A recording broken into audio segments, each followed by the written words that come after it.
Chrysalis is looking for people who want to make a difference by joining their team of direct support professionals. Team members provide supported living services and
Okay, I'll turn this back on for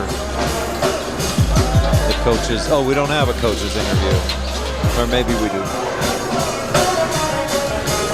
With just 2 games left in the regular season, including tonight, your SUU Thunderbirds host the Utah Valley Wolverines at the America First Event Center.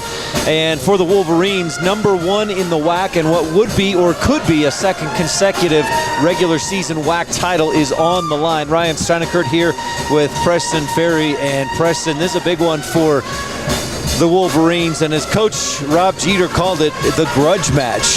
UVU won at UVU, SUU won here at SUU.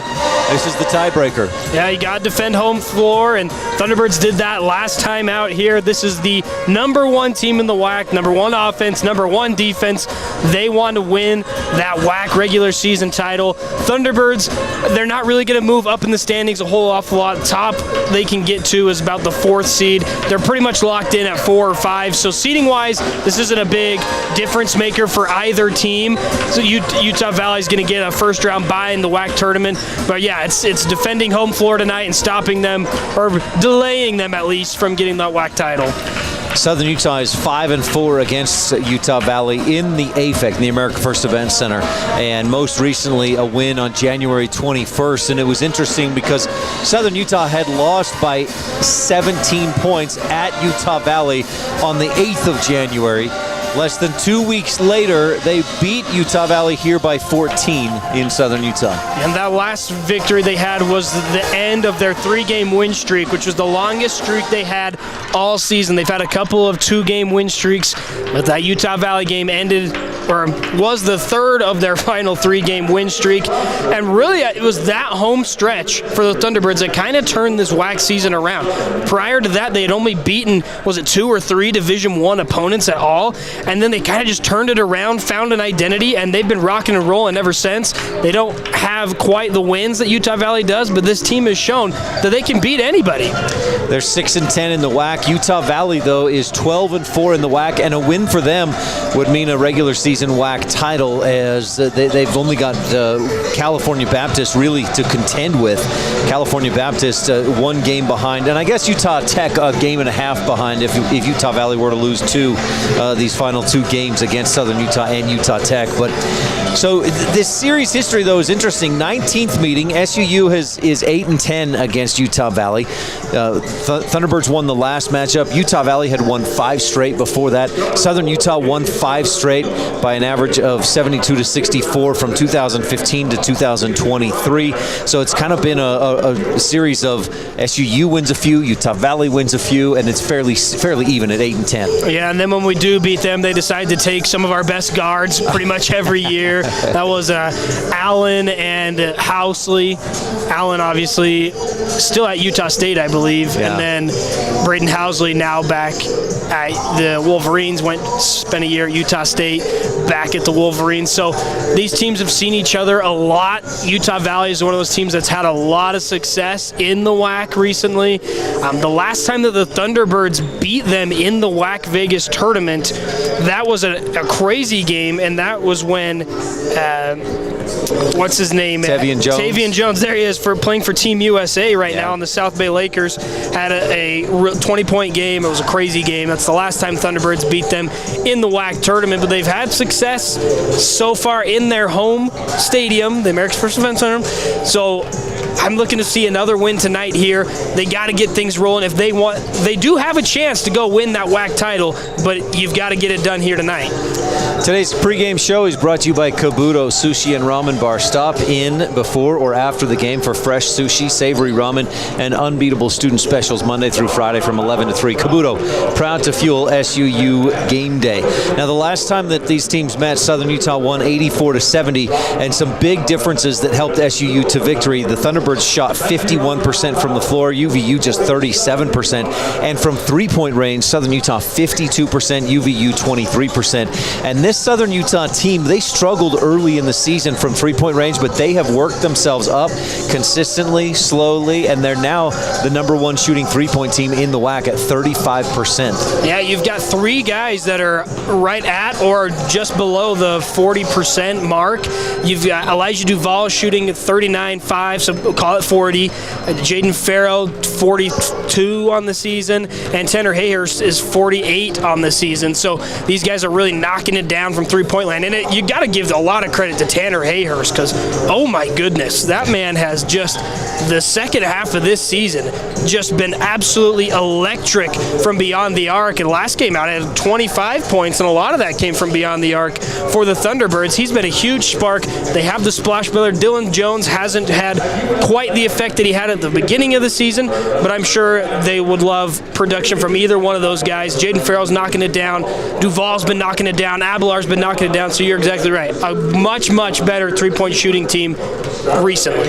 Dylan Jones scoreless in 3 of his last 8 games. He has struggled to find his stroke, and a big part of that is teams having to focus or putting so much focus on slowing him down, and maybe that's opened things up a little bit for Tanner Hayhurst, who has hit 10 of his last 14 from three-point range. That's 71% in the last 3 games from beyond the arc. He's absolutely electric, and I think a lot of the pressure that we've seen go on Jones has really opened up the game for Logan Stevens. Stevens has got in some quality minutes. He had a 20-point game, 3 games ago. Didn't have quite that kind of production the last time out, but he still filled out the box score pretty well, and I think a lot of that pressure on Jones has allowed Logan Stevens to evolve into a much better, a much more productive player for the Thunderbirds. Southern Utah coming off a win their last time out over Utah Tech, 81-67. They led 42-38 at the half and were pretty dominant in some categories. Points in the paint, they out-rebounded Utah Tech 41-24. Offensively, 15-4 offensive rebounds.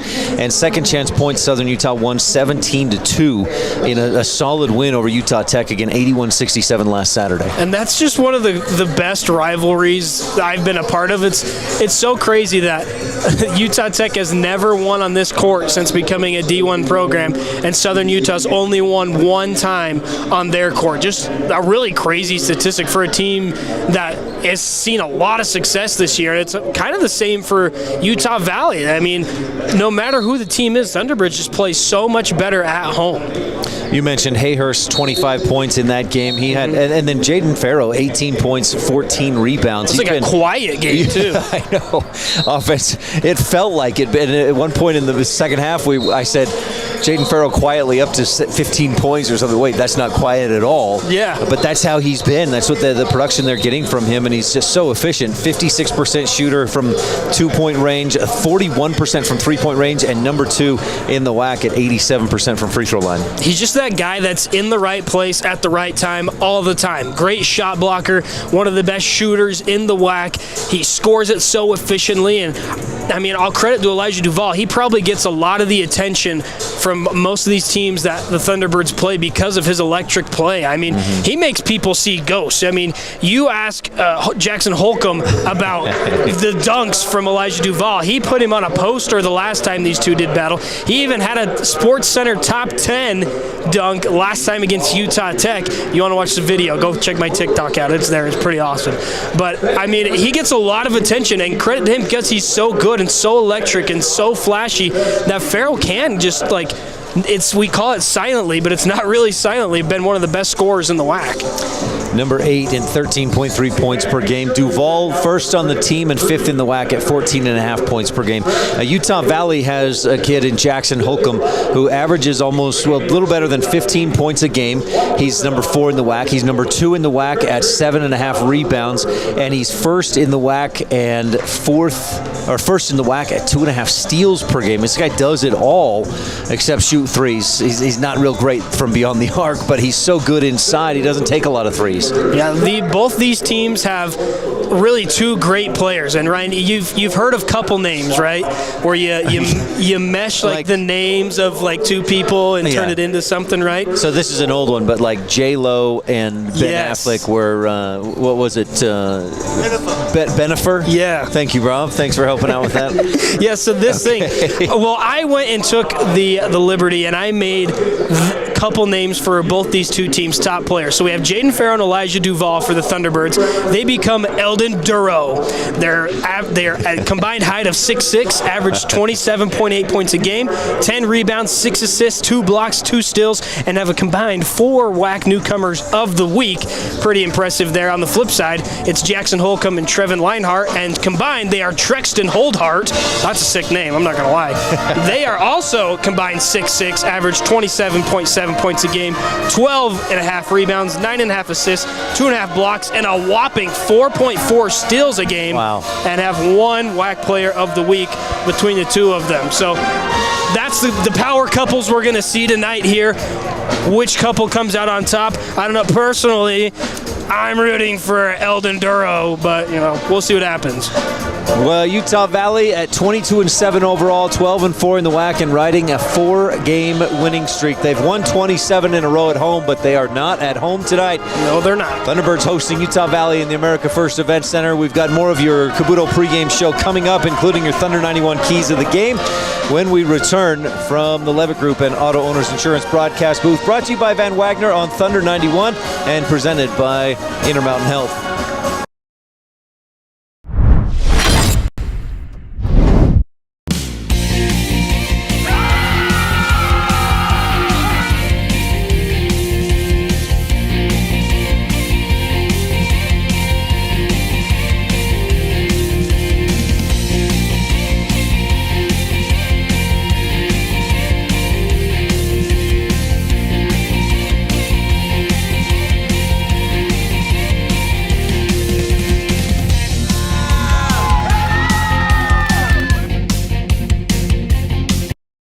Clark & Linford Jewelers has been a staple on Main Street in downtown Cedar City since the 1970s. Cedar has grown a lot since then, but we are still your hometown jeweler. Our commitment to our customers remains the same, to help you find pieces you will love for years to come. Whether you're looking for an engagement ring, wedding band, or fashion piece, we'd love the opportunity to help you find your piece. Find us at 83 North Main Street in Cedar City and follow us on Facebook and Instagram. Clark & Linford Jewelers, still your hometown jeweler, where SUU gets engaged.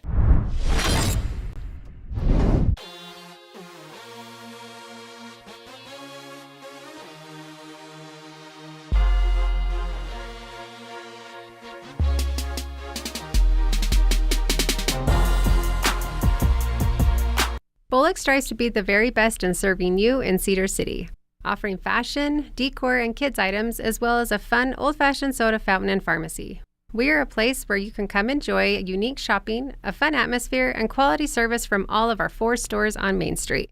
Bring the family, grab a treat, and find that perfect gift. Enjoy your shopping experience with us. Bullock's, 91 North Main and historic downtown Cedar City. Kabuto's, St. George's #1 sushi and ramen bar. Student specials available Monday through Friday from 11 a.m. to 3 p.m. Make sure and give them a follow on social media at Kabuto Utah for weekly giveaways and local events. Joined by Southern Utah head men's basketball coach Rob Jeter ahead of a third go-around with the Wolverines, who we'll get to. But, Coach, go back to Saturday, last game for your team against Utah Tech, getting the rivalry win here at home. What did that victory mean for your program? Well, obviously, it's a big game. It's a fun game to play. It's a very meaningful game, and I was very proud of how our team competed. We did a nice job of playing together. We had a much-needed victory at home. They had beaten us 2 times prior to that at their place, so we wanted to make sure that we sent a statement and that we could defend our home court and finish strong. The regular season, we need to finish strong. How did you feel that that game really resonated with the guys to kind of give them a boost coming down the stretch with these final 2 home games? I know it helps their confidence. The first 2 matches, their guard play seemed to get the best of us, and we didn't adjust to that. We stayed big, and we were still able to handle them. So it's all about trust. Faith is one of the first pillars of our program, and when you have faith in what we do and the guys see that it works, it just creates more confidence. Isaiah Cottrell in the 2 matchups against Utah Valley this year has had 2 different games. First game, not as successful. Second game, had a big-time double-double that led to a win. How do you get him going tonight? Well, we just got to make sure that he's playing, that he's in positions where he can have success. We also have to make sure that we're taking care of the basketball. That's always been our issue when we're not successful. We're not taking care of the basketball, so that means guys aren't getting touches, guys aren't playing as well. And so I think for us, if we can start with taking care of the basketball and then getting the better sharing the ball and doing all those other things, we seem to play better that way when we're taking care of the ball. So it starts with, again, turnovers. You talk about sharing the ball. Isaiah Cottrell's a guy that has done that a pretty good amount for a guy that stands at 6'11" this year. How have you seen his passing kind of evolve in the last couple of games as you've gone with that skyscraper lineup with him and Jaden Farrow? Well, for him, he's a lot more comfortable playing out on the perimeter. So I think mentally it's helped him knowing that he can go in the game and he doesn't have to battle and physically get down in the paint and just battle the entire 40 minutes. He knows now he can step away and try to play some things from the perimeter. So that's what he really would like to do. I think it's helped him mentally. How has Kai Burdick continued to progress as he's seen a bigger and bigger roll-off, a career high with you guys, 13 points last time out? Yeah, it's all about matchups for Kai, and I think teams that want to really put it inside and where he can play in that space, he's better. And he's tonight we're going to need him to do something, be that type of presence for us. But he's gotten better. I think the speed of the game, he's gotten adjusted to that. I also believe that his confidence in shooting the ball has gone up. He's better around the basket with his little jump hooks. But for him, I think matchups. This matchup tonight is going to be one where the game is going to be played mainly around the basket with his matchup. So I think that will help him. He's 2 of 3 from three-point land on the season. Is it green light for Kai Burdick out there? 2 of 3 is always a green light, right? He's smart enough to know when to take them and not. But we do need that is one of our keys. If our fives can make at least 1 or 2 a half, we're a different team. So hopefully he can be, what would that be? What is he, 2 for 3? Maybe we get him 3 for 4. You talk about progress, a guy from the beginning of the year. Tanner Hayhurst is someone who you talked about wanting to be more aggressive, and we saw that last time out with a career-high 25 points. Mm-hmm. What do you feel like has changed for him throughout the course of the season to give a performance like that? Well, he's always been patient, but we want him to be more aggressive. So part of that is finding him. Well, because people aren't going to just let him catch it, he's going to have to move and relocate. He's done a much better job of that. I believe he's also done a much better job of playing off the bounce. But we want him to be aggressive, and we're going to need him to be that type of player tonight. He's always very patient, but we want him to get more touches. Game 1 against Utah Valley, you guys go up to Orem, lose by double digits. Then you come home, beat them by double digits, and they had really been rolling at that point in time. What was the biggest difference between those 2 games in your view?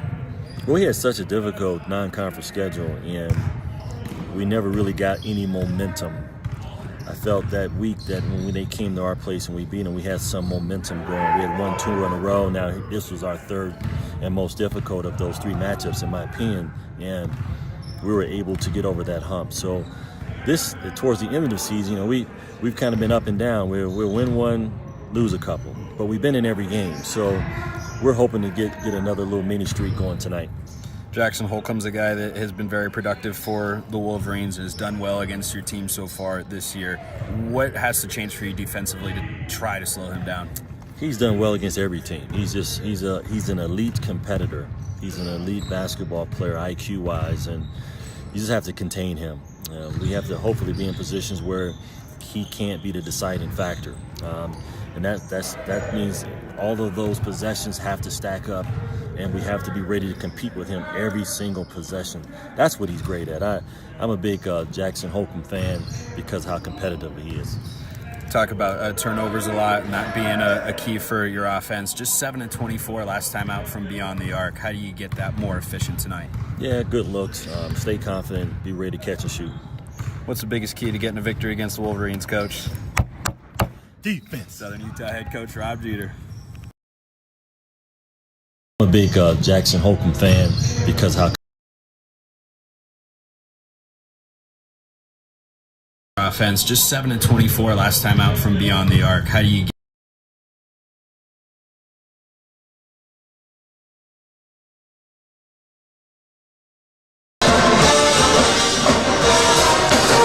Thanks so much to Coach Rob Jeter and Spencer McLaughlin for providing that interview here on the pregame show, brought to you by Clark & Linford Jewelers.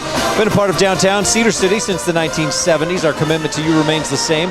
Quality jewelry, quality pricing, great customer service. Clark & Linford Jewelers in Cedar City, still your hometown jeweler where SUU gets engaged. This is the Cabuto pregame show. Anything that stands out from that interview, Preston? My two favorite things he said was they got to find Tanner Hayhurst, and they've been doing a better job, and he's been playing off the bounce a lot better, but you got to find Tanner Hayhurst. He's an elite scorer. He's not the loudest guy on the court, so you've got to find him and actively seek him out. The other thing, my absolute favorite thing that Coach Jeter said, my man Kai has the green light. I've been waiting for this moment. He's only missed one three-point shot all season, the 7-footer, the 7-foot. We'll find a great shooting term for Kai Burdick, but a great addition to the starting lineup. Played so incredibly well. But I think he's exactly right. Coach Jeter is, if they can get their bigs to knock down 1, 2, 3 3-point shots every half, they're a completely different team. And that's Cottrell and Burdick and Farrell if it starts with them. Burdick, a career-high 13 points in the Thunderbirds' last game against Utah Tech, an 81-67 win. He's shooting 62% from the floor. This is the Cabuto pregame show. We'll be back with your Thunder 91 keys of the game in just a couple minutes, and then we'll have your starting lineups and opening tip when we return on Thunder 91, brought to you by Van Wagner from the Levitt Group and Auto Owners Insurance broadcast booth, and presented by Intermountain Health. Chrysalis is looking for people who want to make a difference by joining their team of direct support professionals. Team members provide supported living services and become mentors, coaches, and friends, make lasting memories, participate in fun activities, and help individuals reach their goals and become more independent. Chrysalis offers competitive pay and flexible schedules. More information and the online application are available at chrysalis.care. That's chrysalis.care. Hermes Drive-In has served Cedar City and our visitors for more than 45 years. With a diverse menu and affordable prices, Hermes hopes you'll come back again and again for their burgers, Navajo tacos, fries, house-made fry sauce, and more. Located just north of the City Park on Main Street, Hermes also offers shakes, soft drinks, and a weekly special. All roads lead to Hermes Drive-In, a proud sponsor of our local youth activities and athletes.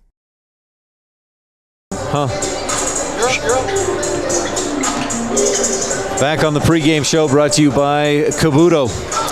Time for your keys of the game, presented by Thunder 91, SUU student-run radio station. More music, more variety, more SUU. Southern Utah University's KSUU FM Thunder 91. Ryan Steinekert here with Preston Ferry. And Preston, your keys of the game?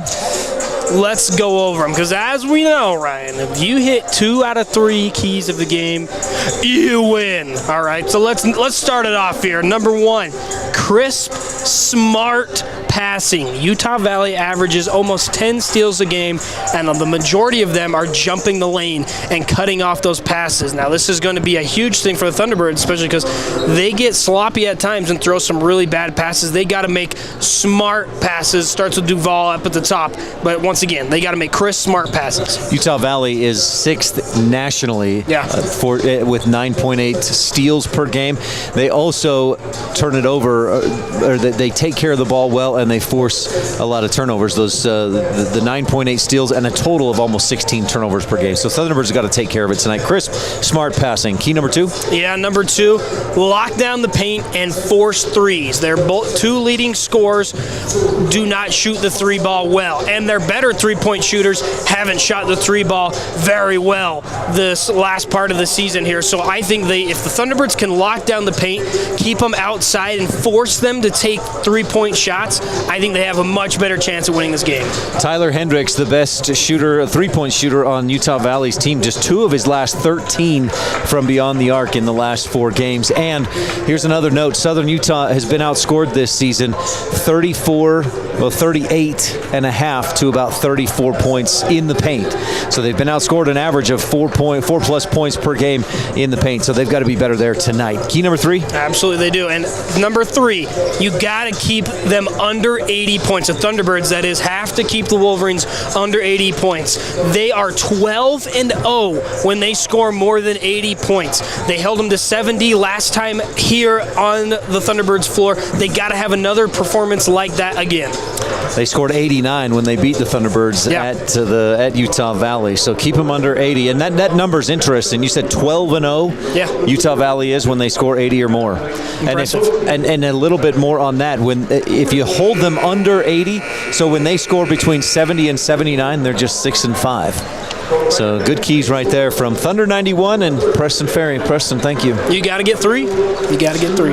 Thunder 91, SUU student-run radio station with live DJs just about all day, every day, Monday through Friday, starting at 8 a.m. till 10 p.m.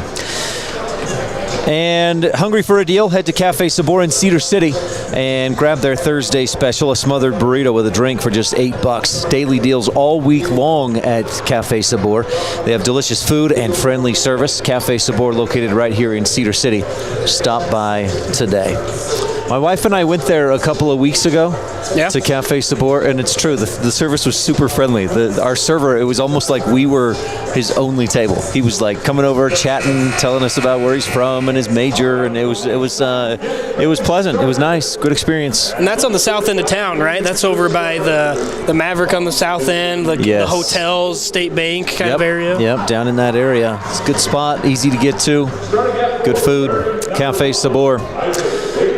Got your tip-off coming up in just a moment, brought to you by Savage Trucking. But first, the starters for the Utah Valley Wolverines, and it just goes down the line. Number 1, a 6'8 sophomore from Idaho Falls, Idaho, is Isaac Davis, averaging 11 points a game. He's a sophomore. A redshirt sophomore, number 2, Jackson Holcomb from Charleston, South Carolina, but attended high school at Timpanogos High School in Orem, Utah, and he averages 15 points, 7 rebounds per game. 6'2" junior from Bowie, Maryland, Sherman Witherspoon IV, who averages just 4 points a game, getting just his first start of the season. Along with number 9, Braden Housley, a 6'4" redshirt sophomore. From Sandy, Utah, by way of Skyridge High School, by way of Southern Utah University, then Utah State, and now with Utah Valley. And number 10 from Kaysville, Utah, redshirt junior, 6'5", Trevin Lenhart, averaging 6 assists per game. And Lenhart is second all-time at Utah Valley in assists and steals, and needs just 6 steals to tie Holton Hunsaker at Utah Valley for career steals for leader spot. Now, we'll also see, I'm sure, I would expect Tyler Hendricks averages 12 points a game. We may see him come off the bench. He did not play in their last outing against Abilene Christian, but then you've also got to watch out for Noah Tates off the bench. He shoots 37% from three-point range. Hayden Welling, and then a couple big guys. Isaac Hawkins is 6'10", and Jul Karam is 6'11" sophomore from Israel, and he can do some damage down in the paint as well.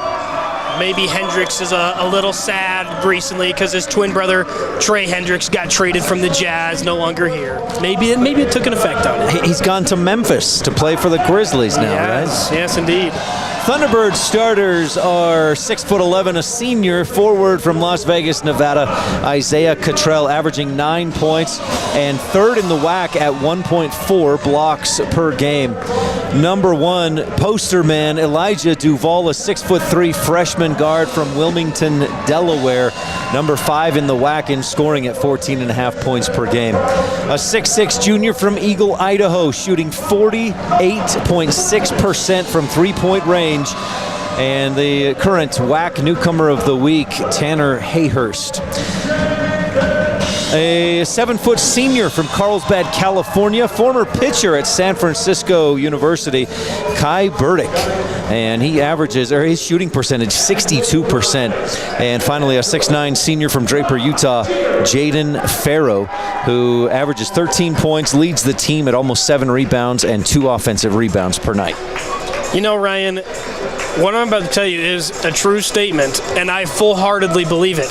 I texted Kai after the last game where he had a career night, and It's a weird take, but he is my second favorite college basketball player of all time. Did you told him that? I did. I told him that, and he was like, who am I behind? That, of course, is Jimmer Fredette. My man, my GOAT, Jimmer. But yeah, Kai is my second favorite college basketball player of all time. I'll tell my kids stories about him, and he might not have the production of a lot of other guys, but like Brian Scalabrine said, in 20 years, I'll tell him Kai won the national championship and was the MVP, and they'll believe me. So Kai Burdick's three-point shooting percentage higher than Jimmer Fredette's. Yeah, he's only missed one shot this whole season, which is impressive. Don't mention that he's 2 for 3, just that he's only missed one. Yeah. 2 for 3 this season. Burdick in there to start tonight. This is his 6th consecutive start. He had only started one game prior to a game at home against California Baptist. Was his second start of the season about a week and a half ago or 2 weeks ago. Isaiah Cottrell against Isaac Davis for the tip. Utah Valley in its road greens. They're Wolverine green.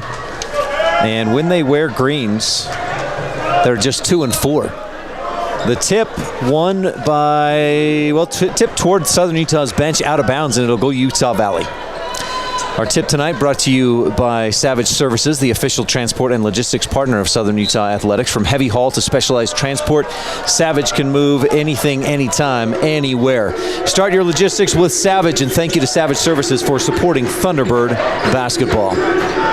Thunderbirds in a man-to-man defense. Bounce inside to Davis. Working against Burdick. Fades away and misses short with the right hand down on the right block. Thunderbird rebound. Quickly ahead, Farrow down the paint and tries a reverse. Misses. Rebound tipped out off of Utah Valley. Southern Thunderbird basketball. And that was a little bit wild of a pass from Duval. And it looked cool, though, because Farrow caught it as he did a little spin move. Yeah. And then he was like, oh, yeah, I'm open. Duval to inbound. Cottrell gets down inside, but a double team comes, and the pass into Hayhurst down in the right corner. Thunderbirds attacking left to right. Hayhurst spins away from the D, gets inside, too strong off the window from the right block, and the rebound Holcomb of Utah Valley. I like the aggressive move, though. Holcomb all the way up court. Duval comes over on help defense, almost takes it away. Outside to Housley, top of the key. Thought about the three, but passed it up. Wolverines work it around and bounce inside, or entry pass again to Isaac Davis, working against Burdick. Puts it up with the right hand. Thought he was fouled, got the shot to go, no whistle, but it's 2-0 Utah Valley. They strike first. Burdick may have got away with one there. He got his arm wrapped up in there with Davis, but no whistle. 1 minute gone by, first half. Cottrell, top of the key. Dribbles left. Hayhurst on the left wing. Utah Valley in a shifting zone defense. A lot of switches going on as the Thunderbirds go inside to Cottrell. Drop step down to the right baseline. He's in a little trouble and kicks it back up top, looking for Farrow as the shot clock expires. Housley comes up with the loose ball. Across to Lenhart on the fast break. Lenhart has fouled Duval there defensively. And Duval does not like the call. Lenhart heads to the free throw line. This has been an issue for Duval the last couple of games. Foul trouble early. He misses a lot of the first half because he plays defense so aggressively.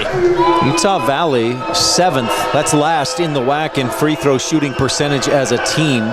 Just under 70%. Lenhart, though, a 76% free throw shooter. Swishes the first. Which is funny because they have the number 1 offense. Right. They shoot 50% from the floor and 69% from the free throw line. Lenhart hits both, and Utah Valley off to a quick 4-0 lead with 18.5 left in the first half. We should be treated tonight. This is the number 1 and number 2 offenses in the WAC doing battle tonight, so we should see some fireworks. Hayhurst on the left wing. Thunderbirds last in the WAC defensively. They allow 79 points a game. Utah Valley number 1 on defense, 67 points. Farrow, quick spin move, right block, and Housley had no chance. That was so quick. Easy skyhook right hand, 4-2. Thunderbirds on the board, down 2. Holcomb thought about the three. Cottrell didn't bite, but Holcomb muscles his way down to the basket and lays it up in and off the glass. Coach Jeter said he's a big fan of Holcomb just because of how much of an aggressive and hustle player he is. Duval drives in, dishes off. Cottrell goes up for the jam, and he's stuffed. Davis on the other end. They push ahead to Weatherspoon. Thought about the three from the right corner, passed it up instead to Davis. Gets a little too fancy on the dribble, but stops, pops, and drops it from 12 feet on the right angle. 8-2, Wolverines up. 17 and a half left first half. Thunderbirds quiet offensively. Farrell the only bucket. He's got it. Double team comes. He was bumped a little, almost traveled.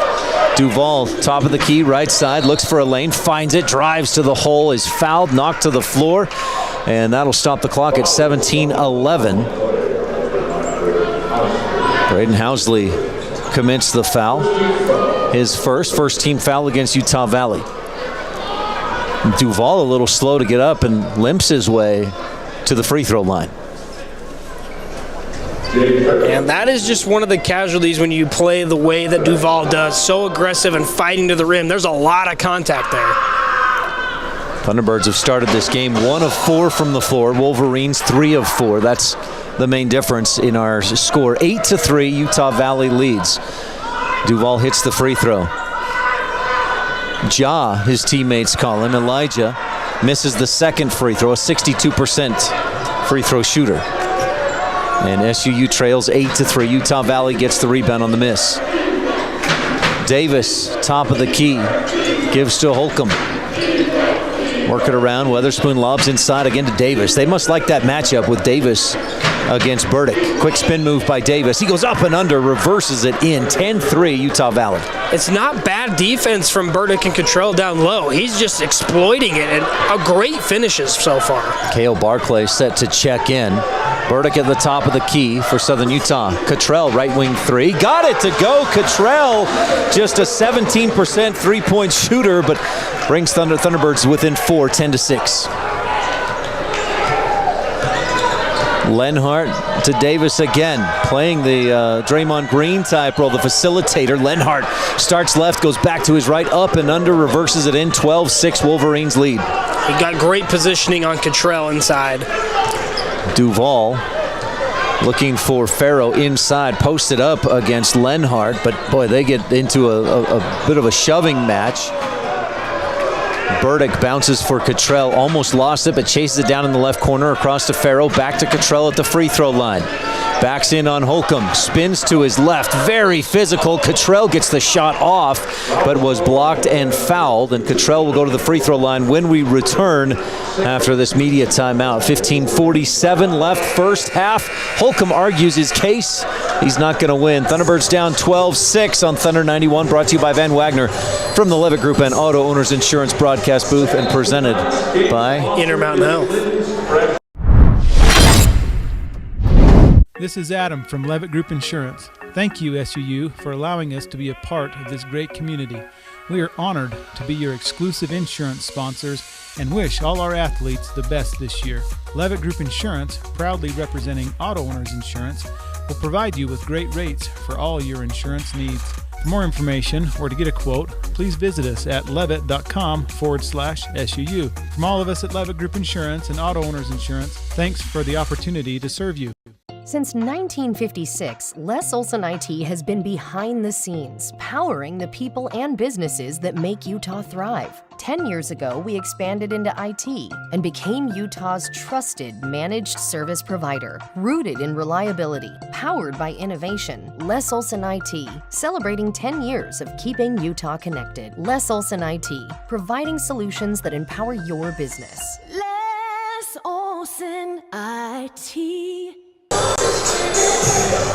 Utah Valley off to a hot start, 5 of 6. That's 83% shooting from the field. Thunderbird fans want a great haircut at a great price at any SUU game. Keep an eye out for ways to score a cut for just $10.99 at Great Clips. They have 2 locations here in Cedar and locations all across Utah to make it easy on you. Great Clips, it's going to be great. 12-6, Utah Valley leads. That 5 of 6 shooting, you're going to be doing pretty well if you shoot 83%. Yeah, and obviously we didn't get the keys into them fast enough here because there's already 8 points in the paint and 0 3-pointers attempted from the Wolverines. We want that to be kind of the opposite. We want missed shots and no points in the paint. So Coach Todd Phillips may have seen your keys and said, watch this, Preston, because they've made a concerted effort to get it inside to Isaac Davis, who's 3 of 4 so far from the floor and has 6 points. Cottrell's first free throw rattles in, 74% free throw shooter. Southern Utah second in the WAC as a team at 73% on the season. Cottrell to make it a 4-point game, cannot get it. Rattles out Housley with the rebound for Utah Valley. Lenhart across the timeline. UVU attacking right to left from our view in this first half. Lenhart skips it left side. Holcomb for 3, just an 18% three-point shooter. Make it 17%, and he misses short off the front iron. Thunderbird board. Pick, take away, a Weatherspoon out in front. Farrow trying to not foul, gets the swat. Lenhart the offensive board, outside to Holcomb. Dribbles to the free throw line, back out to Weatherspoon. What a defensive effort by Farrow. Holcomb runs over Cottrell, and they give him the bucket. He gets LeBron James level continuation with the foul and the finish. That's ridiculous that's a continuation. He committed the foul, got the blocking foul, then dribbled one more time, then went up to shoot.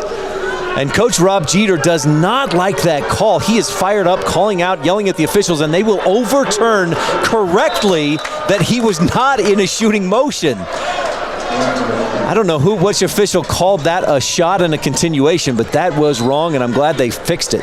This is not the NBA. Inbound to Davis and 20 on the shot clock. Utah Valley leads 12-7. He kicked it off to Lenhart, then got it back high post. Backs in on Burdick. Spins and pulls up at the free throw line. Rattles out. Thunderbird rebound Duval. That's a good-looking shot, though, and Burdick has a hand right in his face. Weatherspoon almost gets another steal. Poked it away from Hayhurst. It goes out of bounds off Weatherspoon, and they give it to Utah Valley. Yeah, Weatherspoon playing like Super Bowl champion Devon Weatherspoon for the Seattle Seahawks. The officials will pause for a moment and get an officials review on whose basketball this is. Hayhurst let it bounce out because he believed it had been touched by Weatherspoon last. Otherwise, he could have just reached out and grabbed it. I'm glad they keep meeting to discuss these calls, but honestly, these last couple, it feels like they shouldn't have to review this. Like, they might be whiffing a little bit.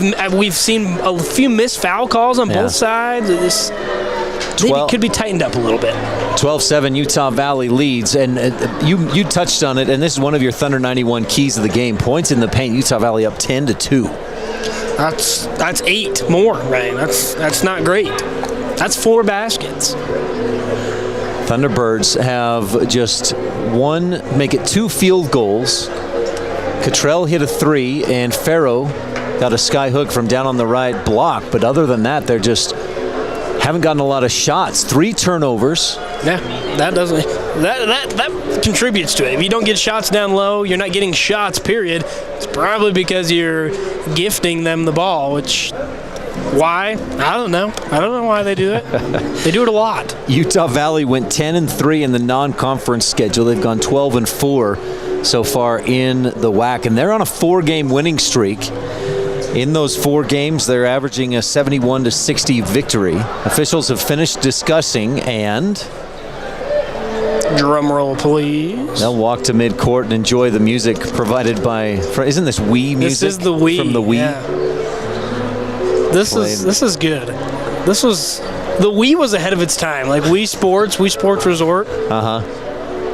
And they say it's Utah Valley basketball.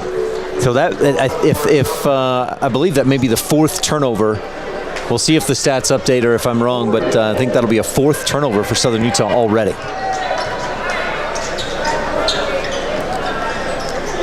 14:52 left first half. Utah Valley shooting 56% from the floor. They lead 12-7. Inbound to Lenhart. Thunderbirds come out of the timeout in a man-to-man defense. Hayhurst, Farrow, Duval, Barclay, and Burdick on the floor. Lenhart dribbles around to the right side and floats it up and in from just inside of the free throw line. Swishes. Burdick jumped 2 seconds too late. He was just way slow on the defensive reaction. 14-7, Utah Valley leads.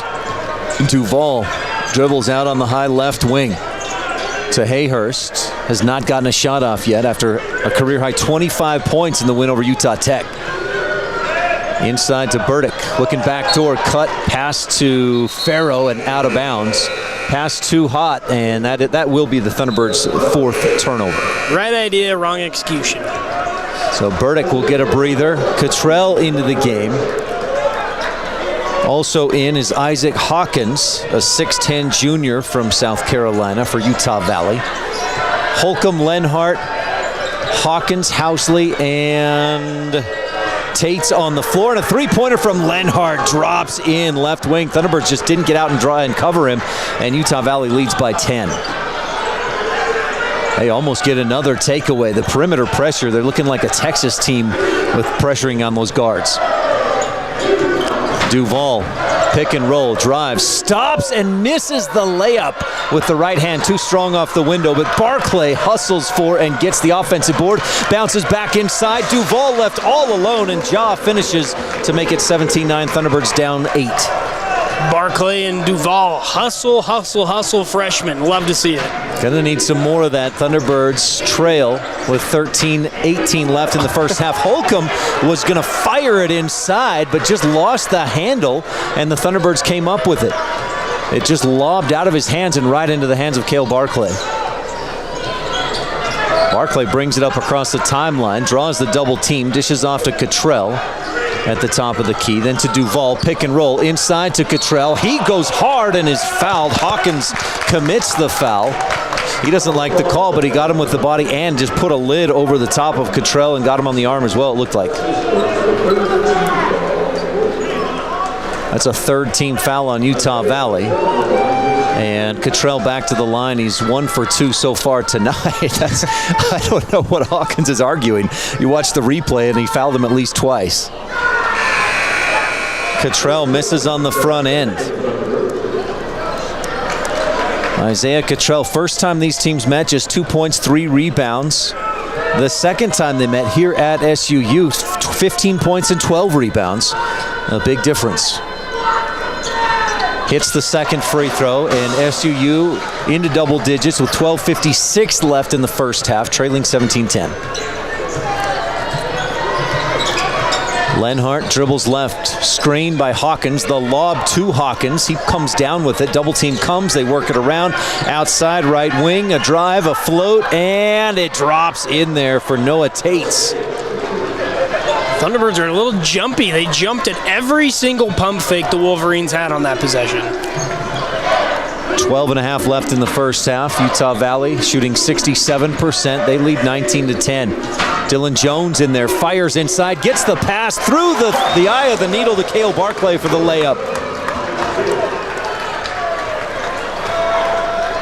19-12, Thunderbirds down 7, looking for a stop. Lenhart, pick and roll. Hawkins lays it up and draws the foul. He missed it too strong off the window as he just sliced through defenders. And the foul is on Cale Barclay, his first personal, third team foul against Southern Utah. Hawkins, a 78% free throw shooter. He'll shoot 2. Thunderbird crowd makes some noise. Hawkins doesn't mind. That was his 55th free throw of the season. He's come on strong the last few games. Double figures in 5 of his last 8. And he's only scored in double figures, I think, 8 times this season, so 3 times prior to the last 8 games. Hits both free throws. 21-12, Utah Valley leads. Duval across the timeline. Thunderbirds attacking left to right from our view. Gives to Cottrell. Dribbles right, finds a lane to the hole, hangs and hits. Somehow keeps his feet from hitting the floor to get the shot off, draw the foul, and we'll head to the line when we return after this under 12 media timeout. 11:51 left first half. Thunderbirds trailing by a touchdown, 21-14 on Thunder 91. Brought to you by Van Wagner from the Levitt Group and Auto Owners Insurance broadcast booth, and presented by Intermountain Health.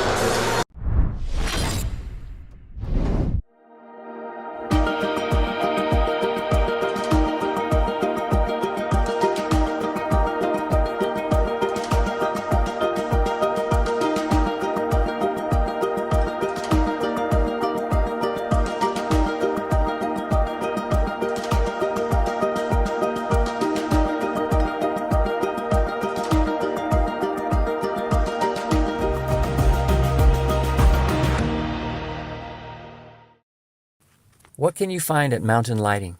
A great selection of light fixtures and ceiling fans from top names in lighting like Visual Comfort, Savoy House, Kichler, and many more. And with our price match guarantee, you can rest assured you'll not only find great quality, but great value as well. Looking for home decor items and accessories? Yeah, we've got all that. From furniture to wall decor, including paintings, mirrors, clocks. We've got pillows and other unique home decor items. So come to Mountain Lighting for all your lighting and home decor needs. Utah Valley leads 21-14 with 11:51 left in the first half over your Thunderbirds of Southern Utah. Pizza Hut is proud to support SU Athletics with a special deal for Thunderbird fans. Get a medium one-topping pizza and a 20-ounce drink for just $9.99. Order online and enter the promo code M03. That's M03. Start with an empty cart, enter the code, then choose your pizza and drink, and the price drops to just $9.99. Nobody out-pizzas the Hut, and nobody supports the T-Birds like Pizza Hut. Noticing one effort from Utah Valley, only one Thunderbird has attempted a three so far. It's Isaiah Cottrell. He hit it, but Jones hasn't attempted one. Farrow hasn't attempted one. Hayhurst hasn't attempted one yet. They're playing glue that's just like a glue-like defense, just absolutely stuck to people, and you can see every time they blow a assignment on the three-point line, the coaching staff goes crazy. Duval swishes the free throw. Thunderbirds trail 21-15. Weatherspoon lost it. Farrow tried to grab it. Weatherspoon kind of pushed him down, comes up with it, misses the free throw. Farrow gets back and tips it away from Housley and into the hands of the Thunderbirds. Butterfingers for the Wolverines. Stevens out there for the first time. Cottrell lobs inside for Barclay. Mismatch with Weatherspoon. Barclay drop steps, then kicks left corner. Jones, the triple. Jones hits it. Thunderbirds within 3, 21-18. Get your stock. The Jones is up. Hayden Welling into the game for the first time for Utah Valley. He averages 8 points a game. He's got it on the right wing to Lenhart on the left wing. Weatherspoon at the top of the key. Left corner to Tates. Shot clock down to 10 as he looked inside trying to get it to Davis. Now does. Davis runs over Cottrell. No foul either way, but even from this angle we could see that shoulder go down, and just a strong move by Davis, who has 8. Cottrell is really, really good at drawing charges, and maybe the officials do their homework and say, come on, man. Jones feeling it, misses off the back iron. He goes down, didn't get room to come down as Davis was there defensively.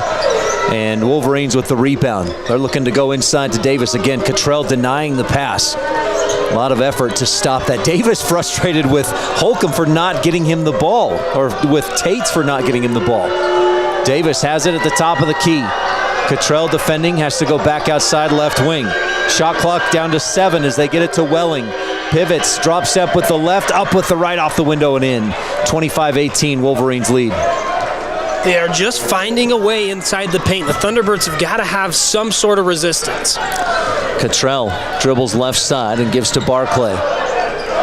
Stevens, Farrow, and Cottrell along with Jones. Stevens into the lane, pivots, then dishes off. Jones floats it up and with the right hand.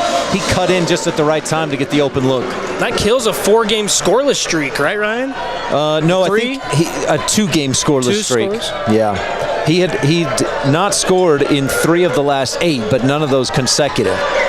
Farrow tries to block Weatherspoon's 3, but Weatherspoon gets it off too soon and swishes it through. 28-20, Utah Valley leads. They're passing excellent. Utah Valley, first in the WAC, 6th in the nation at almost 19 assists per game. And tonight already 5. Jones to Farrow. Shot clock down to 10. Thunderbirds work it around and into Cottrell. Down on the right baseline. He backs in on Welling and a whistle on the floor. Little bump from the defense and a blocking foul against, I believe, Welling of Utah Valley would be his second. 5th team foul. Thunderbirds send a couple subs in, so now you've got Stevens, Burdick, Jones, Farrow, and Hayhurst on the floor. They got the Splash Brothers in there. And Kai. We'll see how Utah Valley tries to defend both Jones and Hayhurst. Inbound to Jones. Burdick to Hayhurst. Double team comes out on the wing as Hayhurst dribbles right and then back to his left. Lobs inside for Burdick for the jam!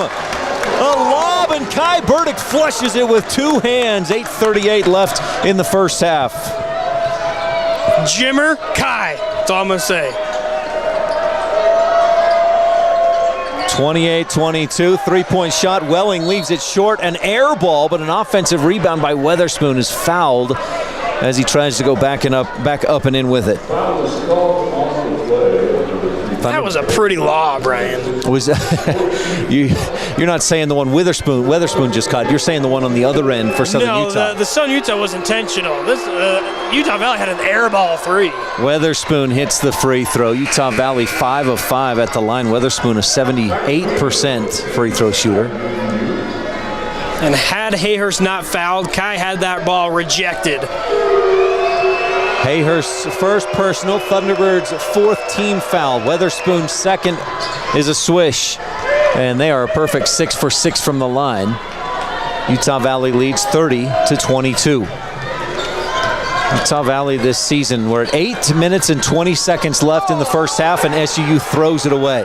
Weatherspoon lobs for Davis for the 2-handed flush. 32-22 off the Thunderbird turnover, their 5th of the night. That lob was cool too. Utah Valley 20-2 when they lead at the half this season.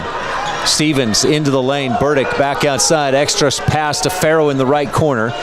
Wanted the 3, but Holcomb got out there too quick. Instead, Burdick turns and works against Davis up with the left hand and in. Burdick's strong move for the finish. 32-24, Utah Valley leads into Davis. He is a physical presence inside, but this time fades away from the right angle, 15-footer too long, Thunderbird rebound.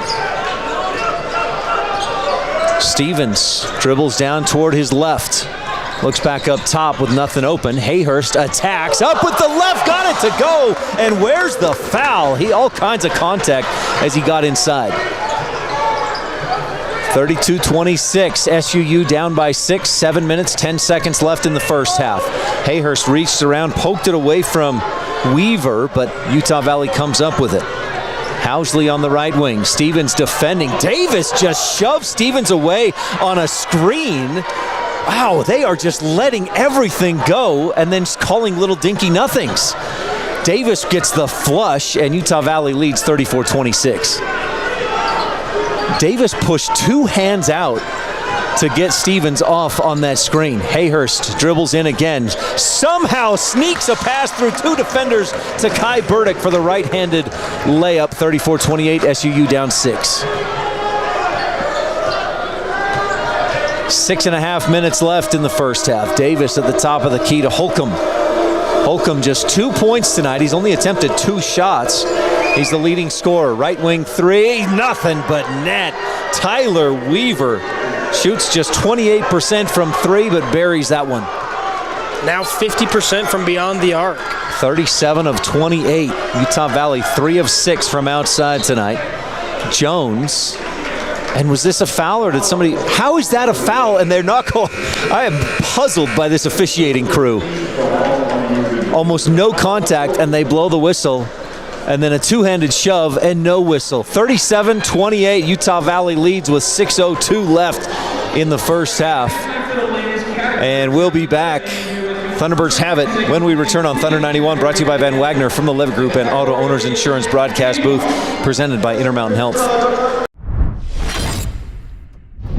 With food that's made from scratch and fresh to order, Hermes Drive-In has options that every member of your family will enjoy. From your favorite burgers and fries to sandwiches, drinks, shakes, and more. Hermes is centrally located and easy to find at 294 North Main Street, just north of the City Park. Serving you and our community for more than 45 years, Hermes Drive-In is a proud sponsor of our students and athletes.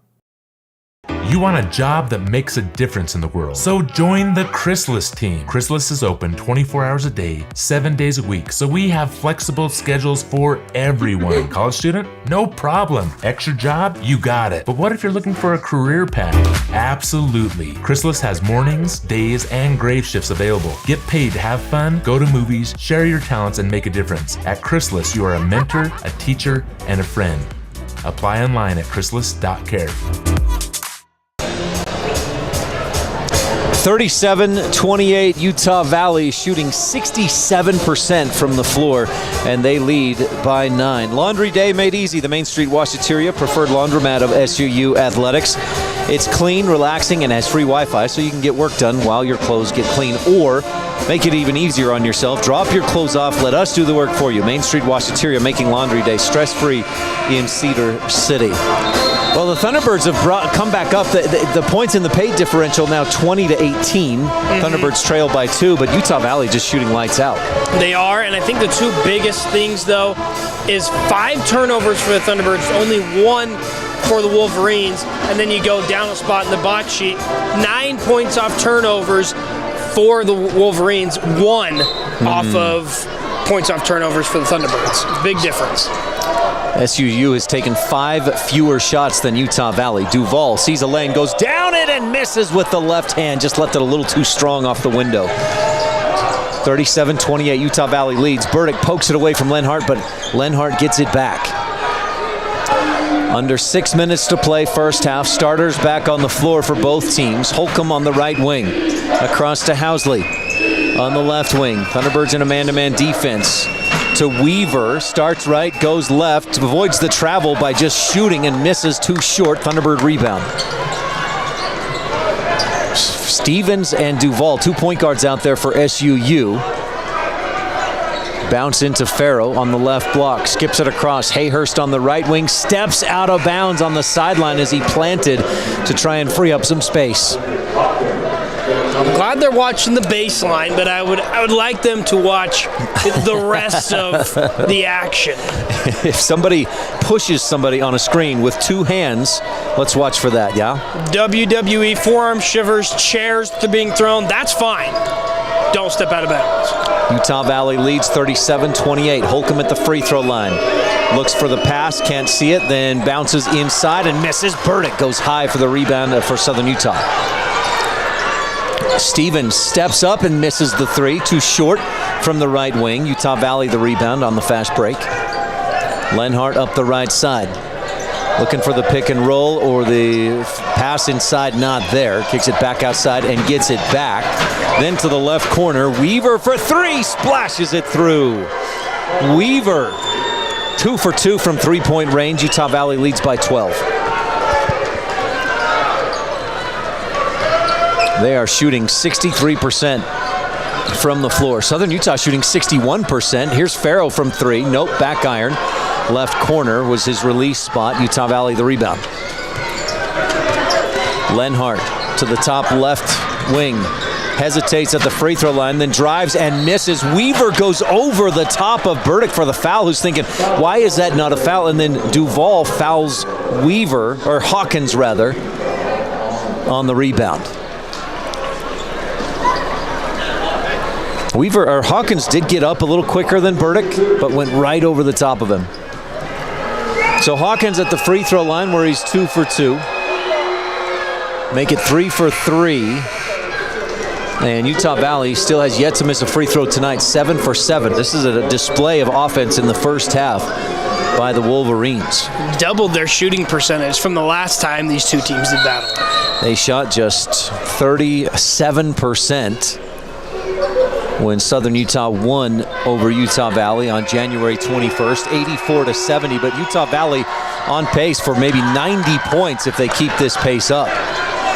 Cottrell gets the rebound on the first missed free throw of the night for Utah Valley. Too strong off the back of the iron. Cottrell on the right wing gives to Burdick on the left wing. Looking for something, then lobs inside for Hayhurst, who's, again, that did not look like enough for the foul, but they call the foul against Utah Valley. And Southern Utah will have it when we return from this under 4 media timeout. 3:52 left in the first half, and Utah Valley leads by 13 on Thunder 91, brought to you by Van Wagner from the Levitt Group and Auto Owners Insurance broadcast booth, and presented by Intermountain Health. Kabuto, Southern Utah's #1 sushi and ramen restaurant. Make sure to stop in, students, Monday through Friday, 11 to 3 p.m. for student specials.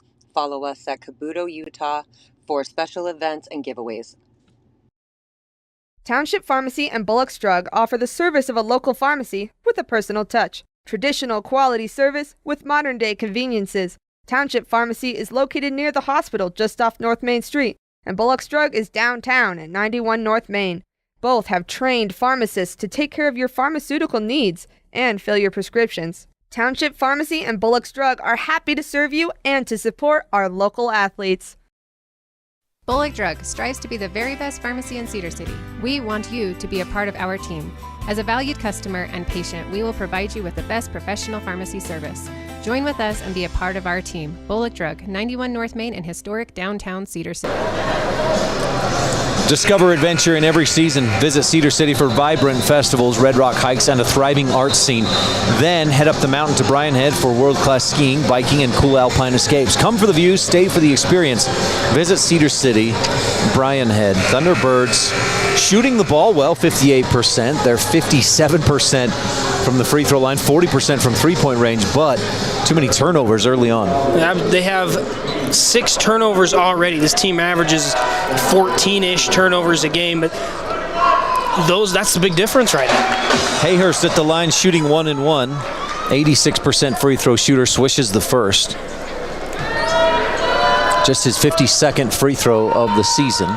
His second a swish as well, and SUU trails by 11, 41-30. 6 turnovers, not ridiculous too many in the first half, but Utah Valley with just 1. And the fact that they've taken 6 shots more than Southern Utah, that's a big part of it, an 11-point lead. Lenhart drives left side.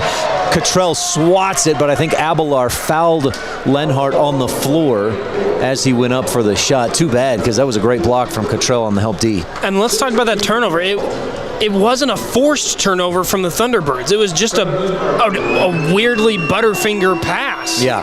I mean, the Thunderbirds haven't applied hardly any defensive pressure so far. And that translates to few turnovers, and Utah Valley shooting 60%. Lenhart misses the front end of this trip to the free throw line.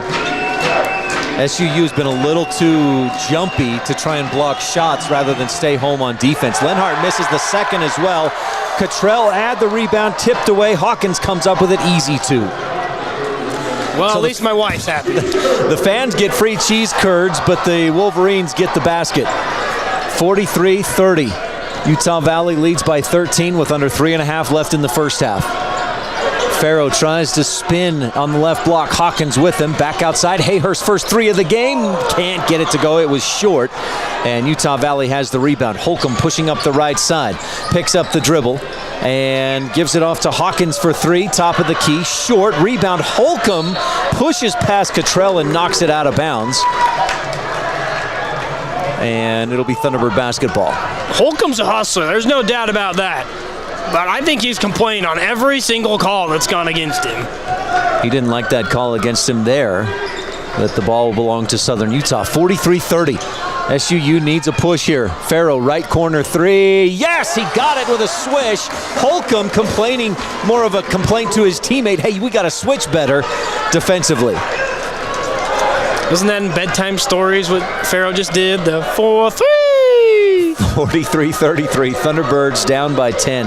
Hawkins to Holcomb on the top of the key, just off the right side. Housley to Weatherspoon. Thunderbirds in a man-to-man into Holcomb. Farrow defending. Holcomb drives, floats, quick release. Got it off before defender could stop him and got it to bounce and off the window and in. That was a little Kobe-esque. He was almost out of bounds when he took that shot. 45-33, a 12-point Utah Valley lead. Cottrell fakes the three. Hawkins on him. Couple dribbles for Cottrell, and he hands off to Abelar. Dribbles right, double team comes, looking for somewhere to go with it. Bounces into Cottrell with the shot clock at 5. Dribbles left, spins back right, pump fake, shot blocked by Hawkins, and Lenhart comes up with it. Up ahead to Holcomb, goes right at Abelar. No chance for Abelar to do more than what he did, and Holcomb gets the easy bucket. 14-point Utah Valley lead.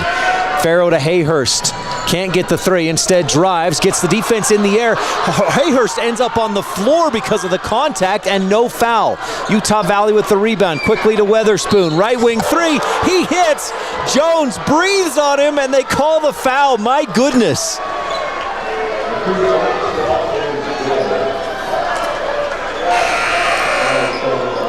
I don't even know what to say, Ryan. I mean, 50-33. What is the crowd chanting? I believe it was bogus, but I don't know. Weatherspoon, the and one on the three-point shot. He swished it through and hits the free throw. 51-33, Utah Valley on a 7-0 run, 8-0 run in the last 58 seconds. And they've hit all three of their last three-point shots. They are on a tear. 51-33. They lead with 1:15 left in the first half.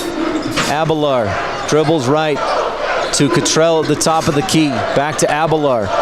Again to Cottrell. He'll take the three. 2 for 2 tonight. Isaiah Cottrell, his second triple. Swishes in 51-36 with a minute to go in the first. Thunderbirds down by 15. 51-36. Housley across the timeline. Bounces to Davis. Holcomb, top of the key, back to Housley. Just off left side. Leonard in the paint, fakes a shot. Got away with a travel possibly, then bounces into Davis, who couple ball fakes, gets the defense off their feet and then lays it in. They gotta stop jumping at every pump fake. 53-36. Shot clock about a half a second ahead of the game clock. 19-18. Abelar at the logo. Starts to attack at 13, then bounces to or passes to Cottrell on the right wing. Back to Abelar with 9-8. Cottrell left open, takes another three and hits another three. Isaiah Cottrell 3 for 3 beyond the arc tonight. Lenhart from 2/3 court, just beyond midcourt, misses off the back iron as time expires on the first half. Thunderbirds with 39 first half points. That's not bad at all, but they give up 53 to the Utah Valley Wolverines. And we head for our halftime show, brought to you by the Levitt Agency and Auto Owners Insurance. We'll have that when we return from Thunder 91. 53-39, Utah Valley leads. Brought to you by Van Wagner from the Levitt Group and Auto Owners Insurance broadcast booth, and presented by Intermountain Health. Kabuto, Southern Utah's #1 sushi and ramen restaurant. Make sure to stop in, students, Monday through Friday, 11 to 3 p.m. for student specials. Follow us at Kabuto, Utah for special events and giveaways. Township Pharmacy and Bullock's Drug offer the service of a local pharmacy with a personal touch. Traditional quality service with modern-day conveniences. Township Pharmacy is located near the hospital just off North Main Street, and Bullock's Drug is downtown at 91 North Main. Both have trained pharmacists to take care of your pharmaceutical needs and fill your prescriptions. Township Pharmacy and Bullock's Drug are happy to serve you and to support our local athletes. Bullock Drug strives to be the very best pharmacy in Cedar City. We want you to be a part of our team. As a valued customer and patient, we will provide you with the best professional pharmacy service. Join with us and be a part of our team. Bullock Drug, 91 North Main in historic downtown Cedar City.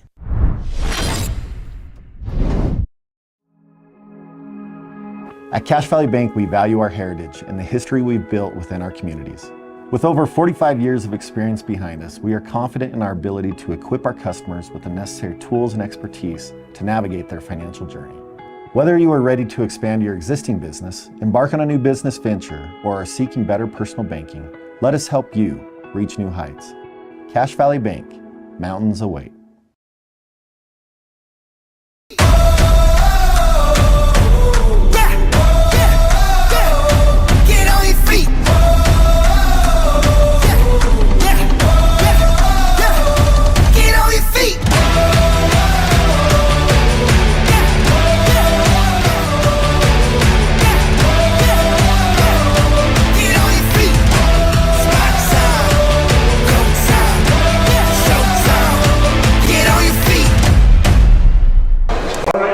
$53-39 at the half. Utah Valley with a first half, I don't know if you'd say for the ages, but a display offensively in the first half.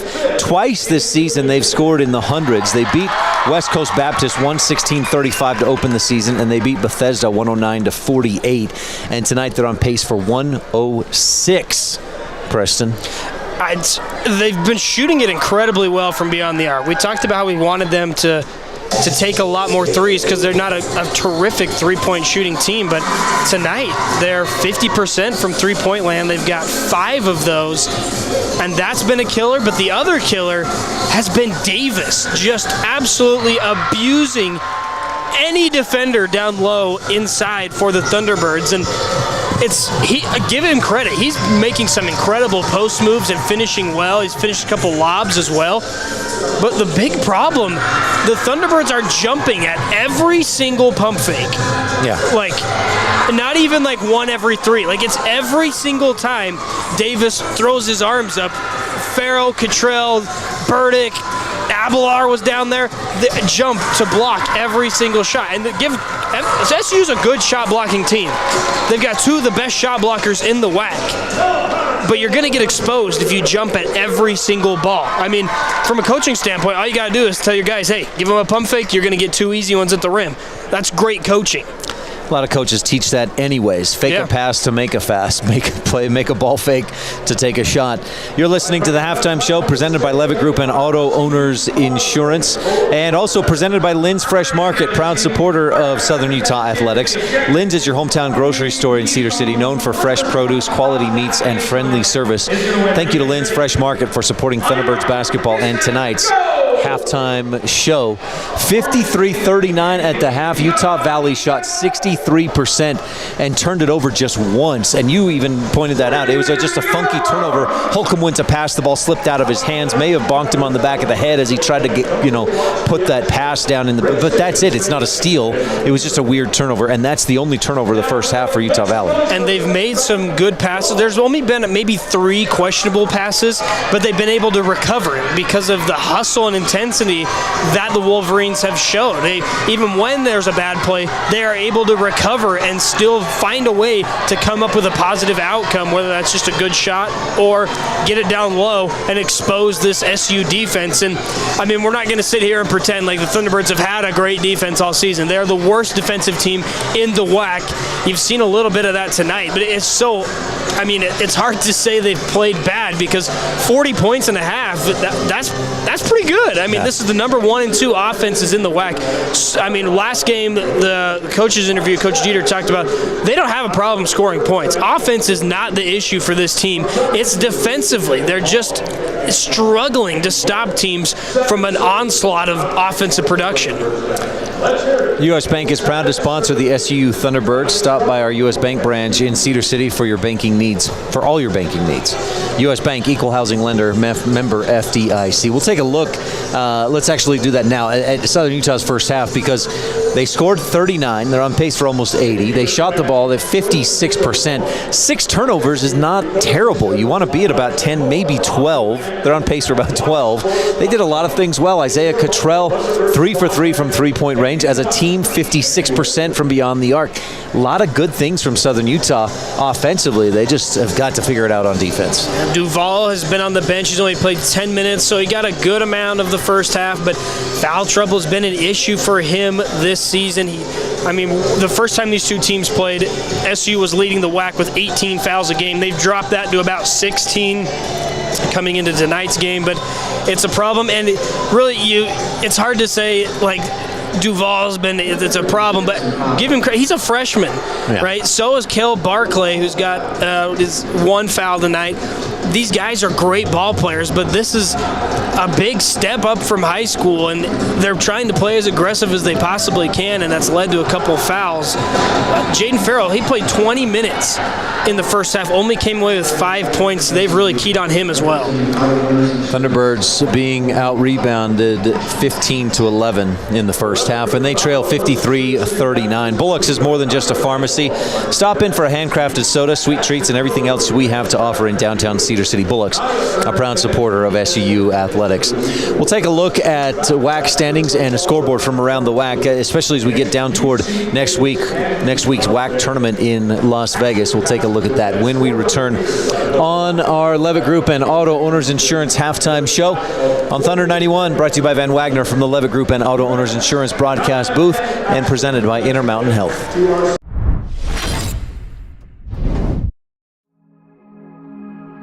At Cache Valley Bank, we value our heritage and the history we've built within our communities. With over 45 years of experience behind us, we are confident in our ability to equip our customers with the necessary tools and expertise to navigate their financial journey. Whether you are ready to expand your existing business, embark on a new business venture, or are seeking better personal banking, let us help you reach new heights. Cache Valley Bank, mountains await.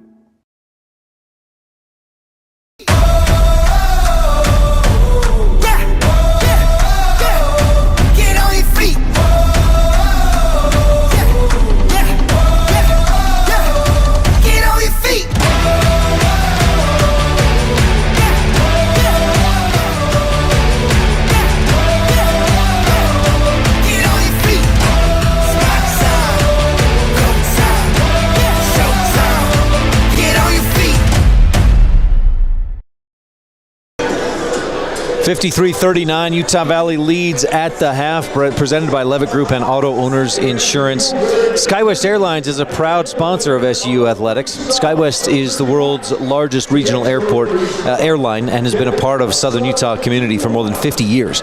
No matter where you want to go, our 2 daily Delta connection flights from Cedar City to Salt Lake City make it easy to get there. Fly local from Cedar City, and with one connection, you can reach hundreds of destinations on Delta's global network. Around the WAC, UT Arlington and Tarleton State tied with 15 minutes left in the second at 35. And then Abilene Christian plays at California Baptist a little bit later tonight. That tips off at 8 Mountain Time. And on the women's side, Tarleton State up with just 2 minutes left to go. They lead at UT Arlington 61-51. Southern Utah struggling offensively at Utah Valley. The women scored just 7 points in the second quarter. They're down by 13 at the start of the fourth. And California Baptist beat Abilene Christian 76-69 earlier.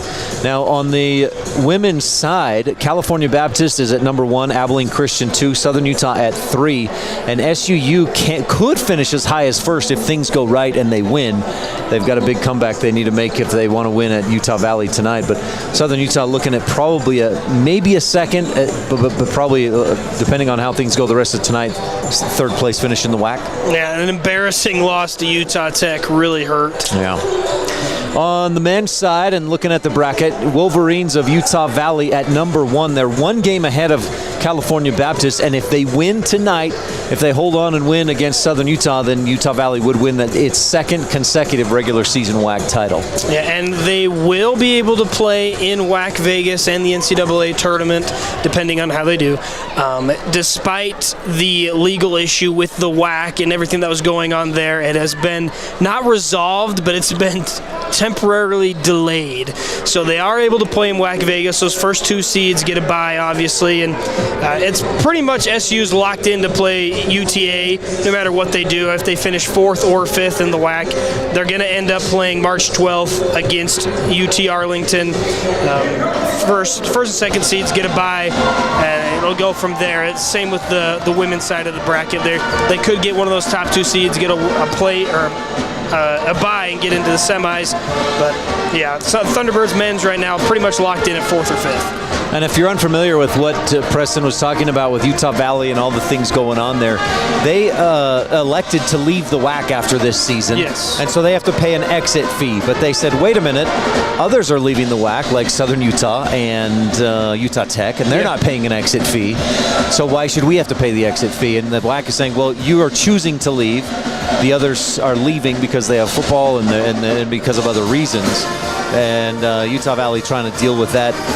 Anyway, they will be able to, for a little while. They couldn't even stream their games on ESPN Plus, and it was questionable whether they'd be able to play at the WAC tournament. But it looks like things are working out for them. They'll play and then they'll resolve it, as you said, later. Yeah, it's a $1 million exit fee they failed to pay, and then countersued the WAC, and it's been postponed. So. Well, Utah Valley leads 53-39 at the half. Thunderbirds looking for an answer defensively as we get ready for the second half coming up in just a bit. No car, no problem. St. George Shuttle has you covered with reliable rides from Cedar City down to Vegas, up to Salt Lake, and everywhere in between. Check out St. George Shuttle today, on time, every time. Second half coming up when we return on Thunder 91. SUU trails by 14. Brought to you by Van Wagner from the Levitt Group and Auto Owners Insurance broadcast booth, and presented by Intermountain Health.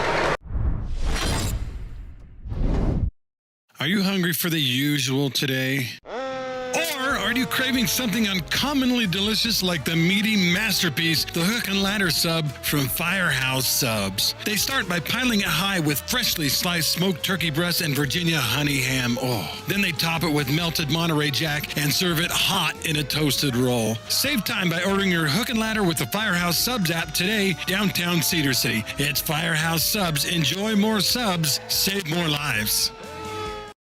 Township Pharmacy and Bullock's Drug are here for you, the Cedar City community. With expert pharmacists on site, Township and Bullock can help you take care of your pharmaceutical needs and fill your prescriptions. Both locations offer curbside service for your convenience. Bullock's Drug is downtown at 91 North Main Street, while Township Pharmacy is near the hospital just off Main Street. Township Pharmacy and Bullock's Drug, grateful and proud supporters of our local students and athletes. Here at Culver's, we're known for our fresh, delicious food. What most of you don't know is for the last several years, we've been training Southern Utah's most elite basketball players. Sometimes they need instruction, and that's where I step in.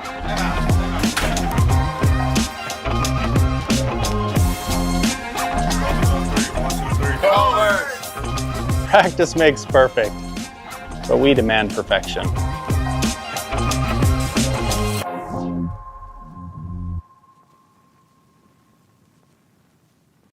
Bradshaw Chevrolet Buick is Cedar City's original hometown dealership, family-owned and serving the area since 1931. Obviously, they're doing several things right. Bradshaw Chevrolet Buick is your full-service dealership. Sales, service, body shop, detail shop, and their service department stands behind what they sell. And what they sell is a large selection of new and GM-certified used vehicles. It's Bradshaw Chevrolet Buick, 360 North Main. Second half coming up, brought to you by Safari Hospitality, proud supporter of the Southern Utah basketball team. With hotels like the Courtyard Marriott, Hampton Inn, and Spring Hill Suites, you'll find comfort and quality just minutes from campus. Thanks to Safari Hospitality for supporting Thunderbird basketball. SUU's women struggling at Utah Valley, being outscored 10-5 in the fourth. They trail by 15 with just 7.5 left to go. And the men struggling to slow Utah Valley down, 53-39 at the half. Utah Valley offensively, a showcase tonight. 63% shooting, 50% from beyond the arc, and just one turnover. Southern Utah has it to start second half action, and we are underway, brought to you by Safari Hospitality. Duval to Burdick at the top of the key. Hands off to Hayhurst. Double team there. Hayhurst dribbles right. Looking for something. Muscles his way into the middle and draws the foul. And that's an easy call. I didn't see the slap on the arm, but the way the ball came out made it obvious. One interesting thing about Utah Valley, and you know, basketball is not like football where there's two kind of different levels to the game. They are the number 12 mid-major school in the country according to the coaches poll. Utah Valley? Yeah. The foul is the first against Utah Valley. Hayhurst to the line, hits them both. Tanner Hayhurst just 0 for 1 from three-point range, but 3 for 3, make it 4 for 4 from the free throw line. SUU trails by 12. Davis was a one-man wrecking crew in the first half, tries to pick up where he left off, misses short on the reverse. Holcomb, the offensive board, misses, and Burdick has it for Southern Utah. Duval pushes across the timeline. Southern Utah attacking right to left from our view in the second half.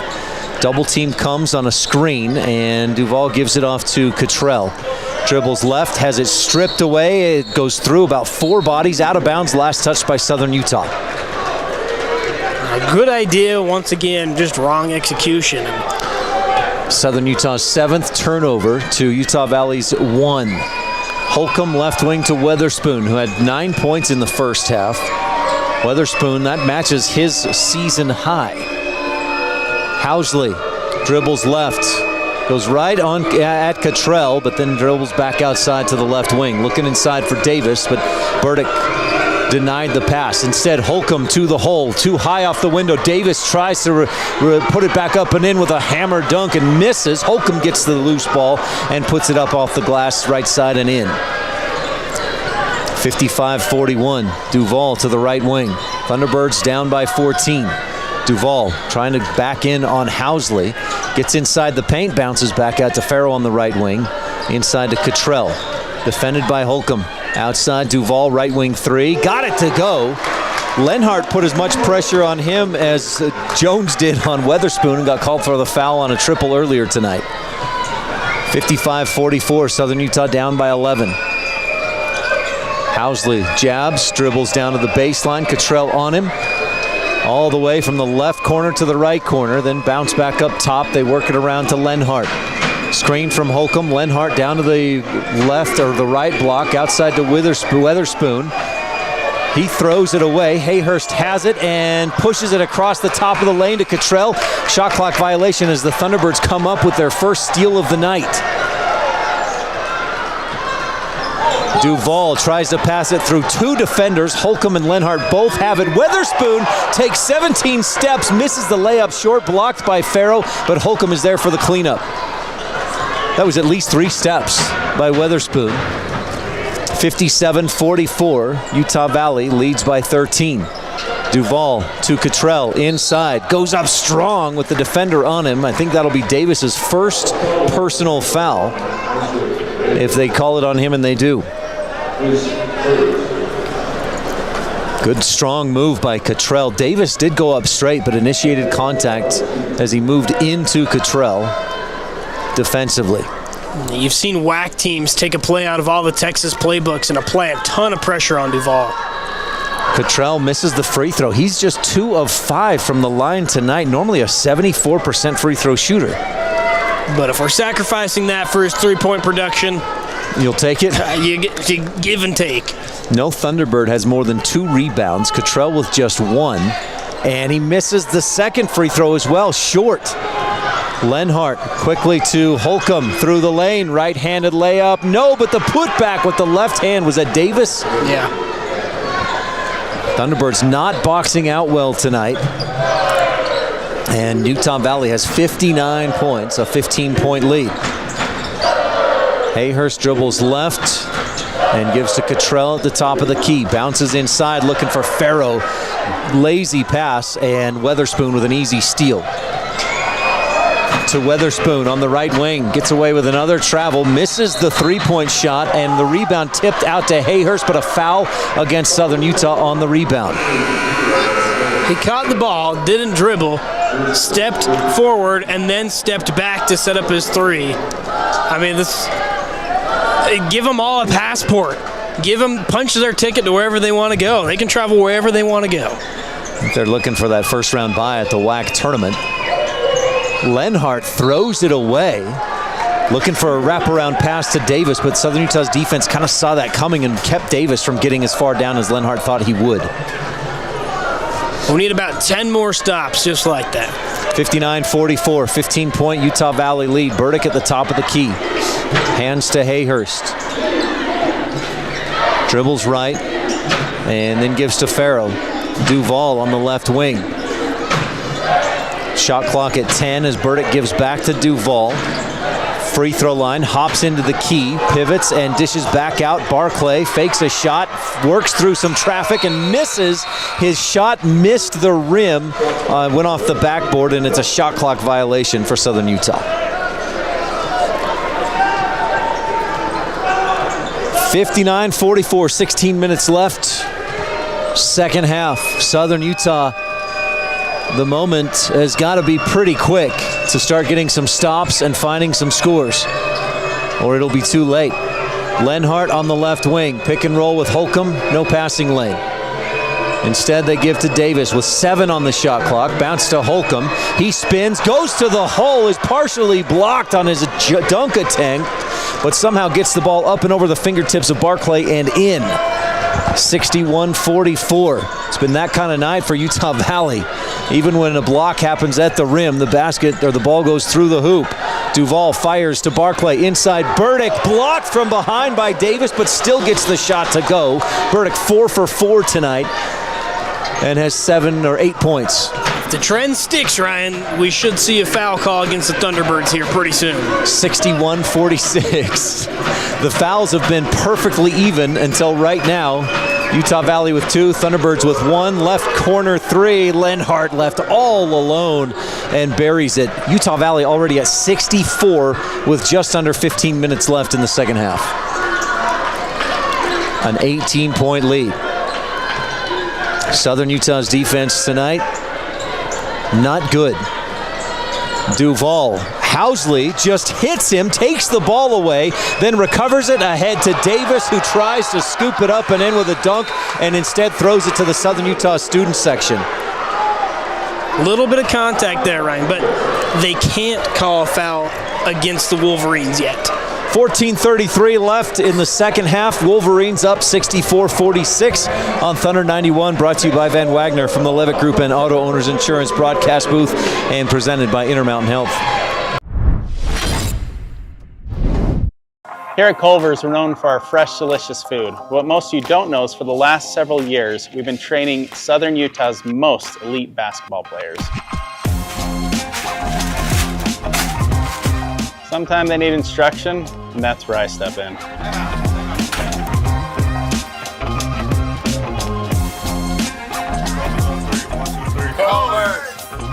Practice makes perfect, but we demand perfection.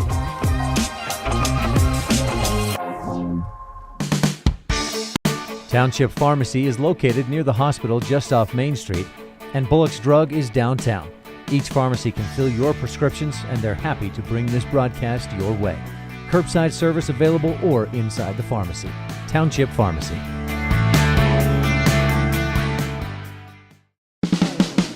Brad's Food Hut is happy to present this broadcast. Brad's is a traditional fixture in Cedar City and features the Bronco Burger, fish and chips, grilled cheese, and grilled turkey sandwiches, chicken sandwiches, shakes, and of course, soft drinks. Brad's is located on North Main Street in Cedar City. You're listening to KSUU Thunder 91. Now back to the game. 64-46, Utah Valley with the lead over Southern Utah. 14 and a half left to go. Looking to sharpen your skills and become a true sales professional? Check out the SUU Professional Sales Program, helping students and future leaders build confidence and close deals. SUU Professional Sales, where careers in sales begin. Southern Utah, not a bad half, or not a bad game offensively. 46 points. They've got 14 and a half minutes left to go, but defensively, Utah Valley already with 64. And the big thing of that is the points in the paint. We've talked about the struggle there. It was at one point 18-20, pretty close for the Thunderbirds. The Wolverines now have a plus 16 advantage in points in the paint, 36-20. On average, SUU allows 38 points per game in the paint. Tonight already 36. Braden Johnson into the game for the first time since he played at Abilene Christian on February 21st. Bounces a pass inside and off the knee of Farrow and out of bounds. So Southern Utah with 12 turnovers. Utah Valley, an 18-point lead. Lenhart on the left wing. Has 5 assists. He averages 6 per game. Across to Tates, the three-pointer, right wing, no, just short. Farrell, the Thunderbird rebound. SUU tries to push. Farrell to the right wing. Can't find room, drives left, and a reach-in foul. Foul on Braden Housley. I guess we'll take it. Yeah, I didn't see a foul. Housley, pushed into Farrell a little bit. But Southern Utah will inbound from the baseline. Johnson, Hayhurst, Cottrell, Barclay, and Farrow on the floor. Into Cottrell, down on the right block. Turns toward the hole and draws the foul. Holcomb once again can't believe the foul. And we'll watch the replay on the big board. Yeah, body blocks. But the way the ball came out from Cottrell, obviously one of his hands or arms was being held. So Cottrell to the line where he's just 2 of 6 tonight and misses the front end. If he's gonna miss his free throws, we need him to start knocking down some threes. He's 3 for 3 tonight from beyond the arc. Need to take a few more then. Second free throw, plunks off the heel of the basket. He's just 2 of 8. Looks like it may have become a mental thing at this point. Thunderbirds down 64-46. Utah Valley the rebound. Hawkins on the left wing. Gives to Holcomb.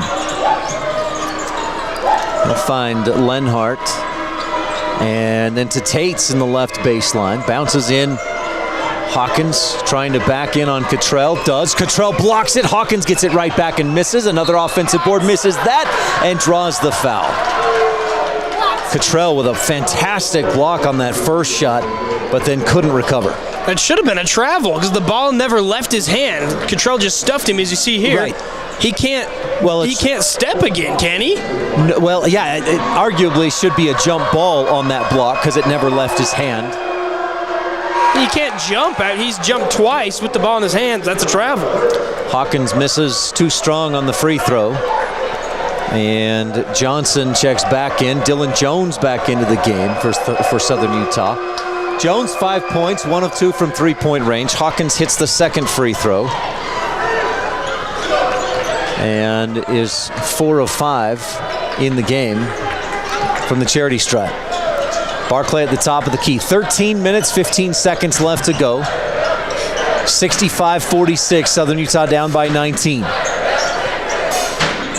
Jones, right corner, 3, splashes it in. A little bit of life from Southern Utah's offense. Can they come up with a defensive stop?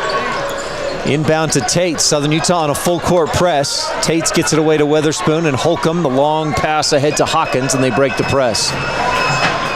Preston, you mentioned earlier Southern Utah beat Utah Valley at the WAC tournament in the semifinals. Pass inside. Barclay reaches around and smacks it away from Hawkins, but gets called for the reach around foul. In that game, Southern Utah was down 23. Came back to one. Tevian Jones hit a 3 and then a free throw for a 4-point play to put Southern Utah ahead with like 4 seconds to go. They're down in this one by 16. They've been down as much as 19. Hawkins, right side, misses from the right baseline. Rebound. He did not establish himself in bounds. Tate's trying to save it on the baseline. Yep, good call. That is a good call. Let's focus on the good. That was great. That was a great call. That right. That was beautiful. 65-49. Jones hit a 3 to make it a 16-point game. A bucket here for Southern Utah is almost a must-have with 12:23 to go. Farrow on the right wing to Barclay. Hands off to Jones and tries to set a screen. Jones dribbles right, but the defense there. Instead, a pass to Barclay, who fights through the lane, draws the foul on Lenhart, finishes acrobatically, and draws the foul as well. Chance for the three-point play. Barclay goes strong. Lenhart obviously hit his arm hard and dropped it down to his side. Barclay somehow got to finish. Textbook move, though, from Barclay. He went up with 2 hands. That way, when his left hand got knocked off and fouled, he could still finish with the right. Barclay's free throw back iron, and Southern Utah's woes at the free throw line continue. They are 50% from the stripe. A team that shoots 73% this season. 8 of 16 tonight. But a 14-point deficit. They're on a 5-0 run. Utah Valley with no field goals in almost 3 minutes. Southern Utah would like to make that the next 7 minutes or more. Might be time to activate Eldon DeRoe. Let's see if Eldon DeRoe can get something going. Housley dribbles left, misses short, and a very late whistle. Housley had missed. The rebound was down. Housley slid into the cheerleaders, and then the whistle came.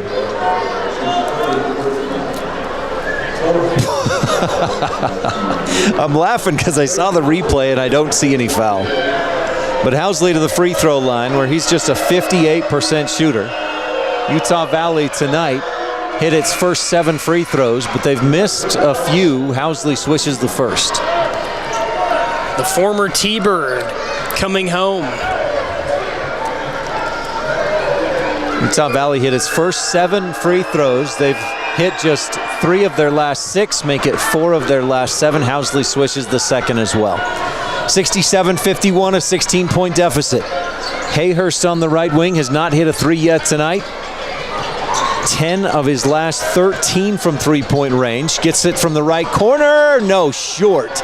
And the rebound, Farrow tipped it away. I thought Farrow touched it last, but the officials say it's Utah Valley who touched it last, and the Thunderbirds will have it when we return from this under 12 media timeout. 67-51, Utah Valley leads with 11:45 to go on Thunder 91, brought to you by Van Wagner from the Levitt Group and Auto Owners Insurance broadcast booth, and presented by Intermountain Health.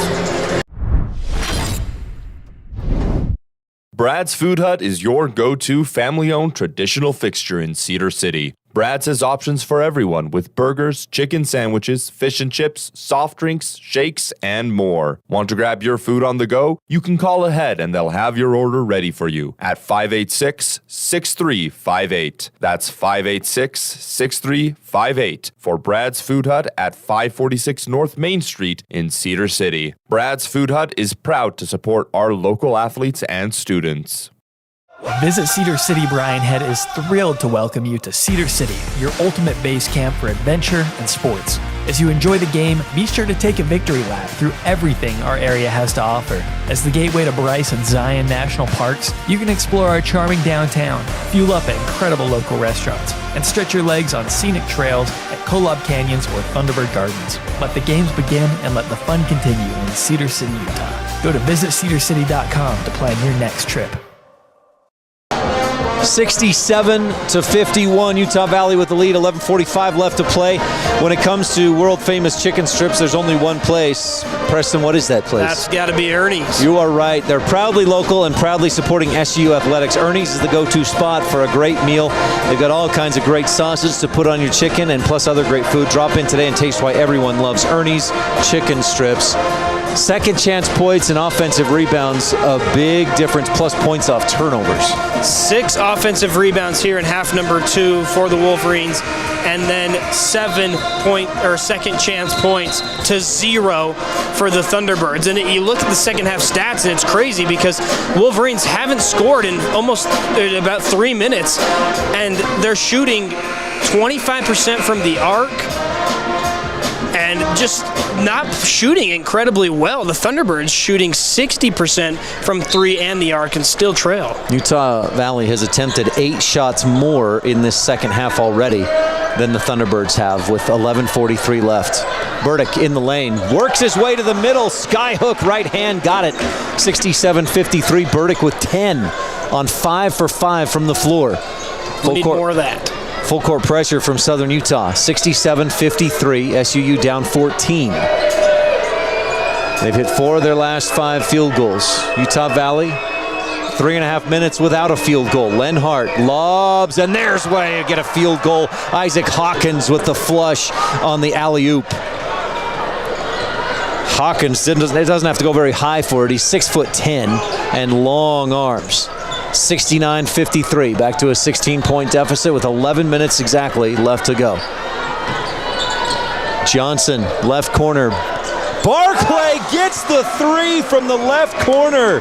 His first 3-point basket made since February 19th at Tarleton State.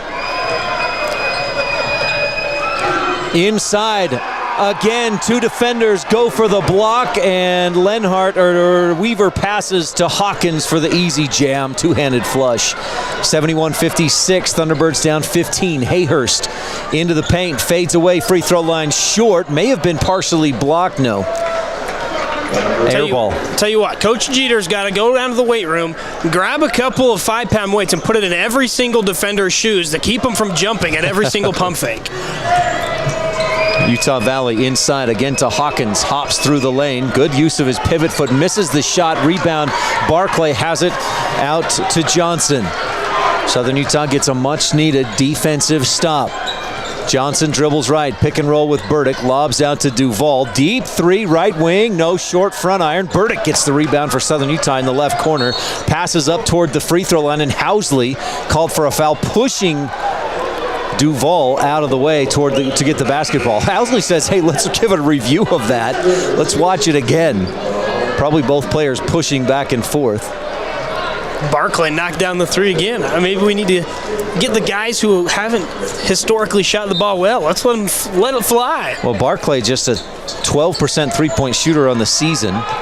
But in practice and warm-ups, you see him knock down just about everything. Farrow gets the double team, dishes off to Burdick, who matches his career high. No, he's got 12 with that basket. One away.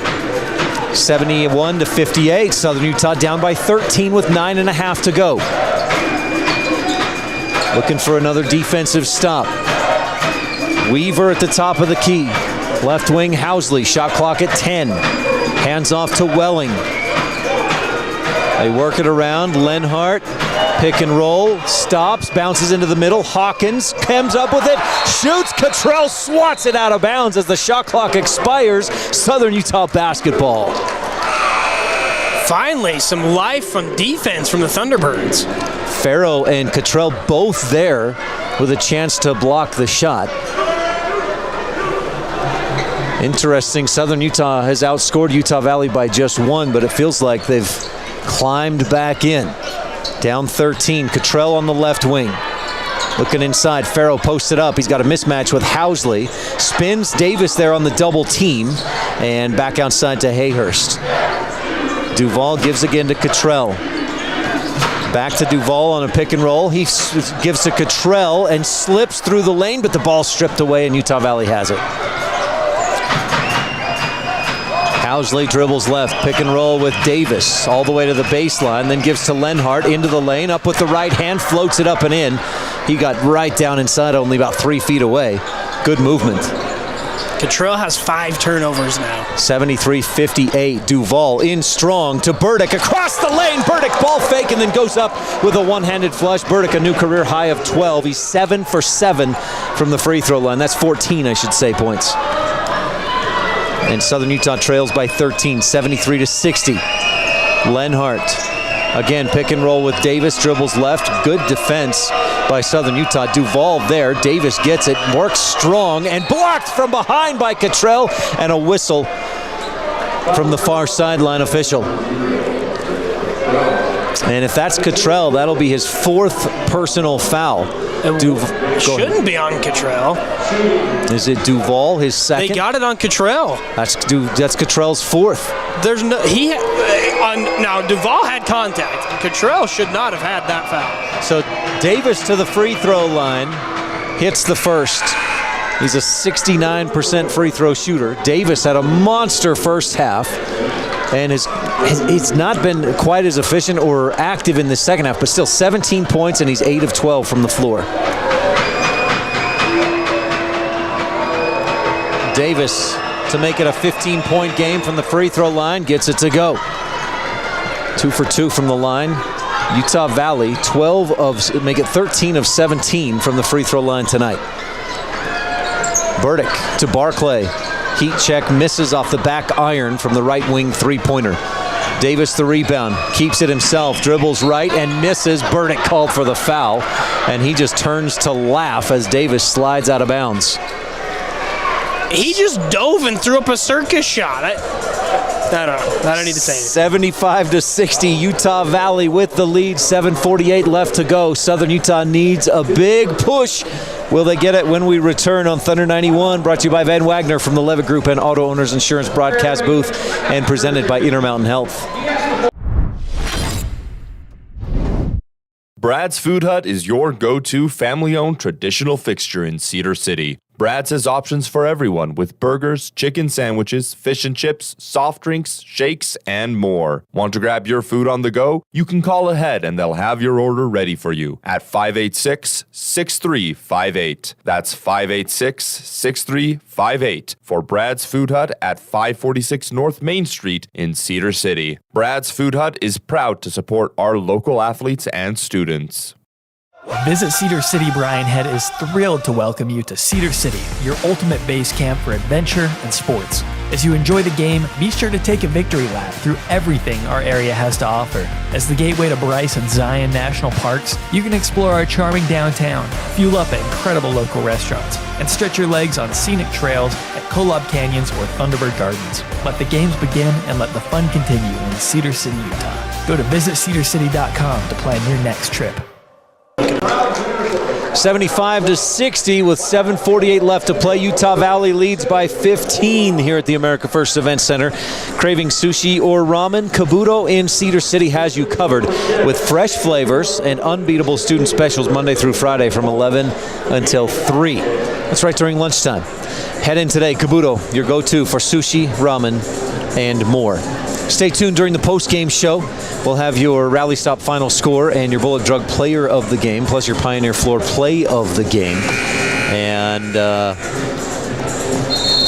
at 7 minutes, 48 seconds of game time from now, Southern Utah offensively, this has been a good game.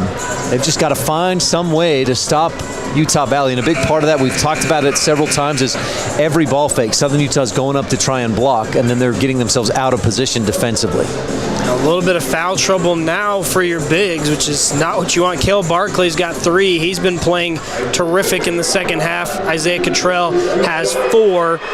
Got to watch that going into the last stretch here. Burdick has just 1 foul, and Farrow, he doesn't play as much like a big down inside as much, but he is 6'9". He has no foul, so we might have to see him and Burdick get some big minutes inside. Davis misses the free throw on the front end, swishes the second. His first one was short off the front rim. 16-point Utah Valley lead, 76-60. The next 3 or 4 minutes will determine how this game finishes. Pass to Burdick inside. 1 dribble, turn, skyhook up with the right hand, got it. 16 points, he's 8 for 8 tonight. Is he Allen Iverson? Is he the answer? 76-62. He'll need a lot more going down the stretch. Thunderbirds down 14. Lob inside. Farrow tries to go up and get it away from Davis, and they call a foul.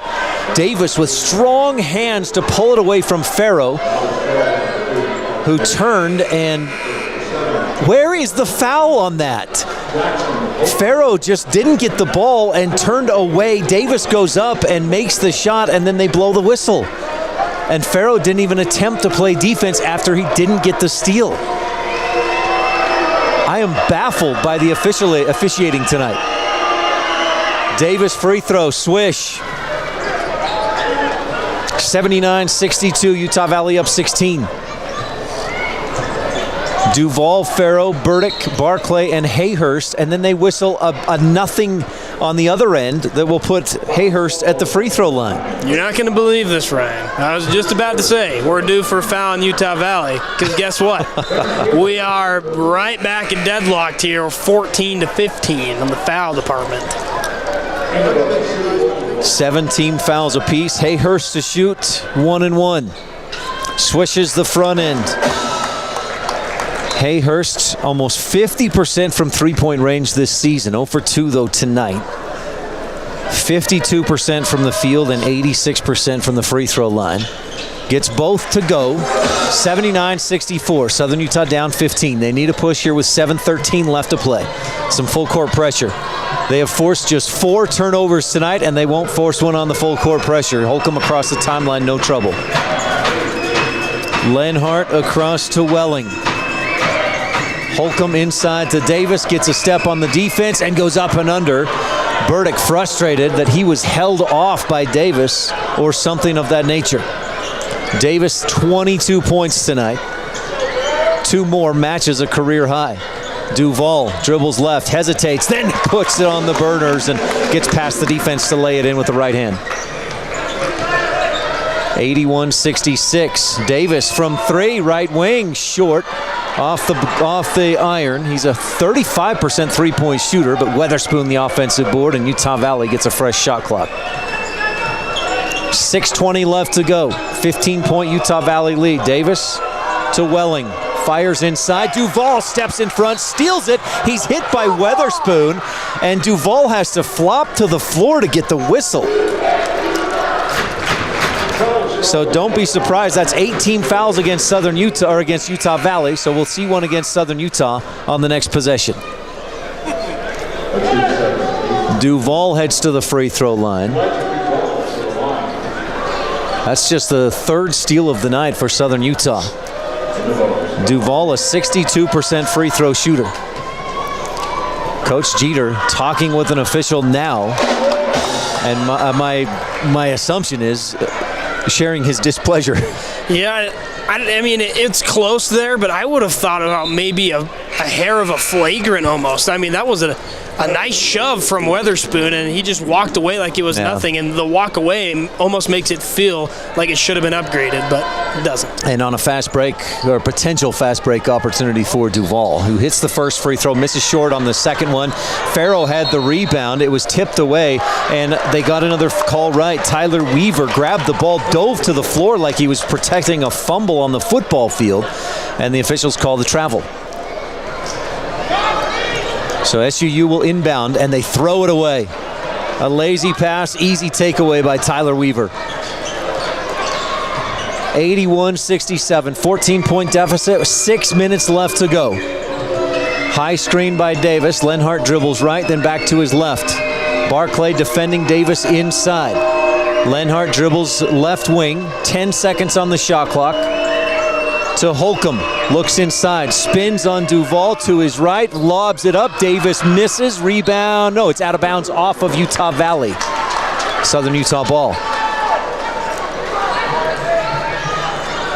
Barclay, Duval, Farrow, Burdick, and Jones on the floor. Needing some urgency here, down 14. Farrow on the right wing. Looked inside, nothing there. Burdick on the left wing. To Jones on the right wing. Shot clock down to 14. Back to Burdick. Bounces inside for Barclay. He's fouled by Weaver fighting for position. Barclay, a master at posting up. He just used his body, and Weaver couldn't get around it, even though he tried and picked up his foul.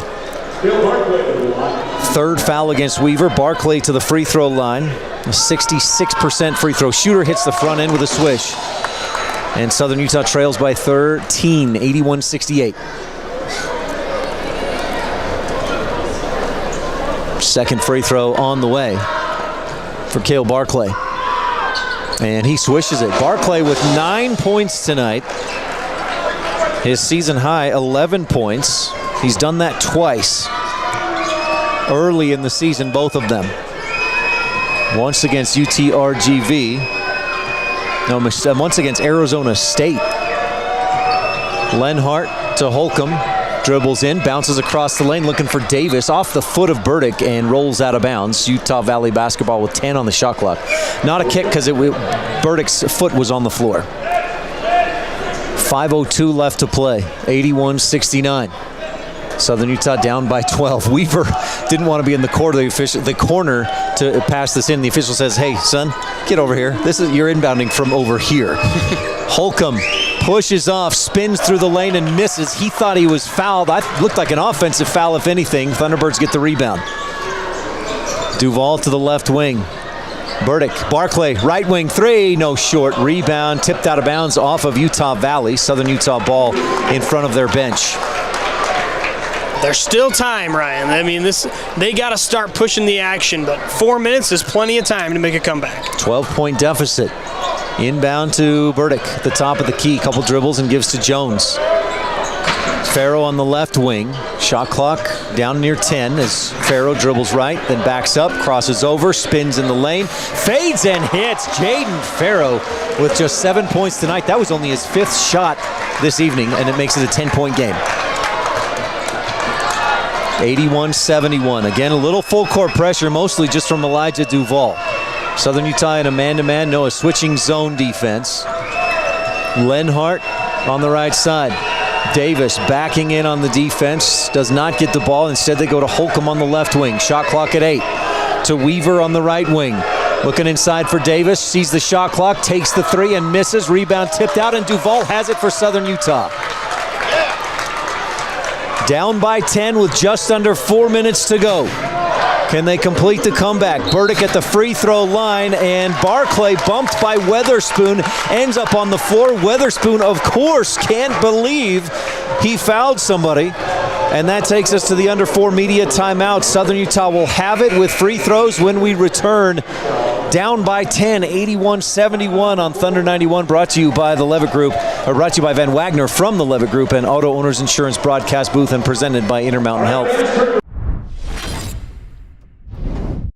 Retro Fitness, the official partner of SUU Athletics, is the largest premium health club in Cedar City. Retro Fitness offers a full range of services, including functional fitness training, group fitness classes, hot yoga, personal training, saunas, tanning, a smoothie bar, and the best kids club around. Mention this ad for a free 3-day trial pass. Go retro at Retro Fitness, 929 South Main Street in Cedar City, or visit them online at retrofitness.com.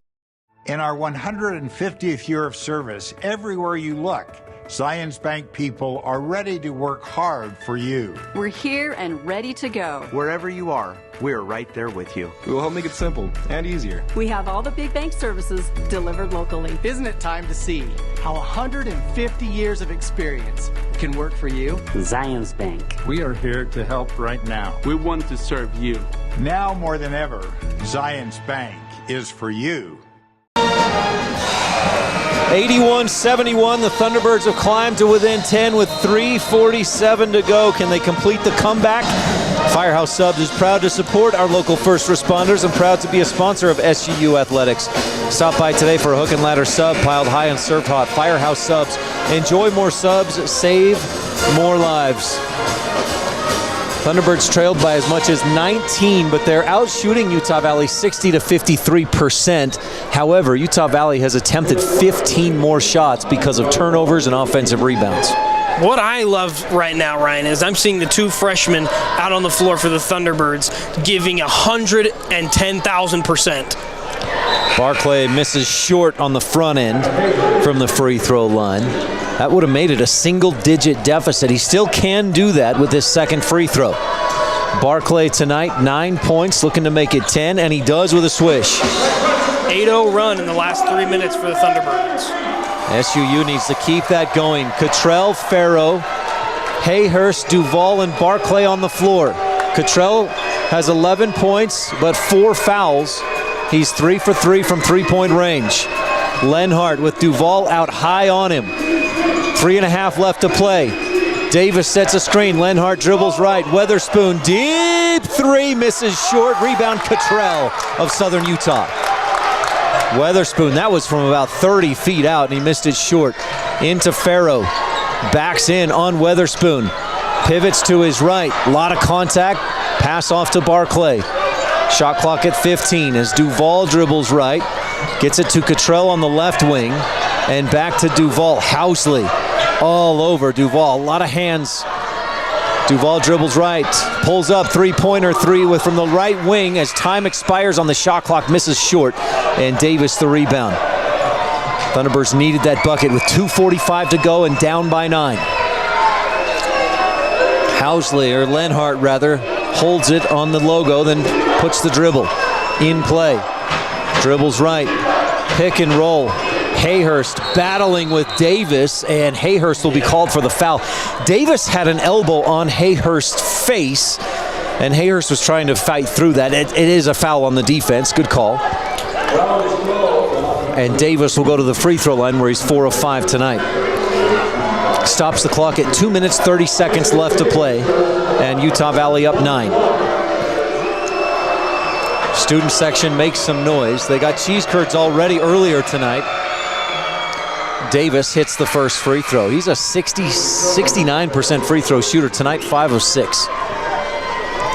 Jones into the game. Thunderbirds with Jones, Farrow, and Hayhurst, their top 3 three-point shooters. Down by 10, 82-72. Davis's second free throw short. Jones has the rebound for Southern Utah. Got to get something quick. Duval on the right wing, bounces to Cottrell, slips through the D and flushes it hard with 2 hands. 2:17 left to go. Southern Utah down by 8. Holcomb inbounds to Weatherspoon.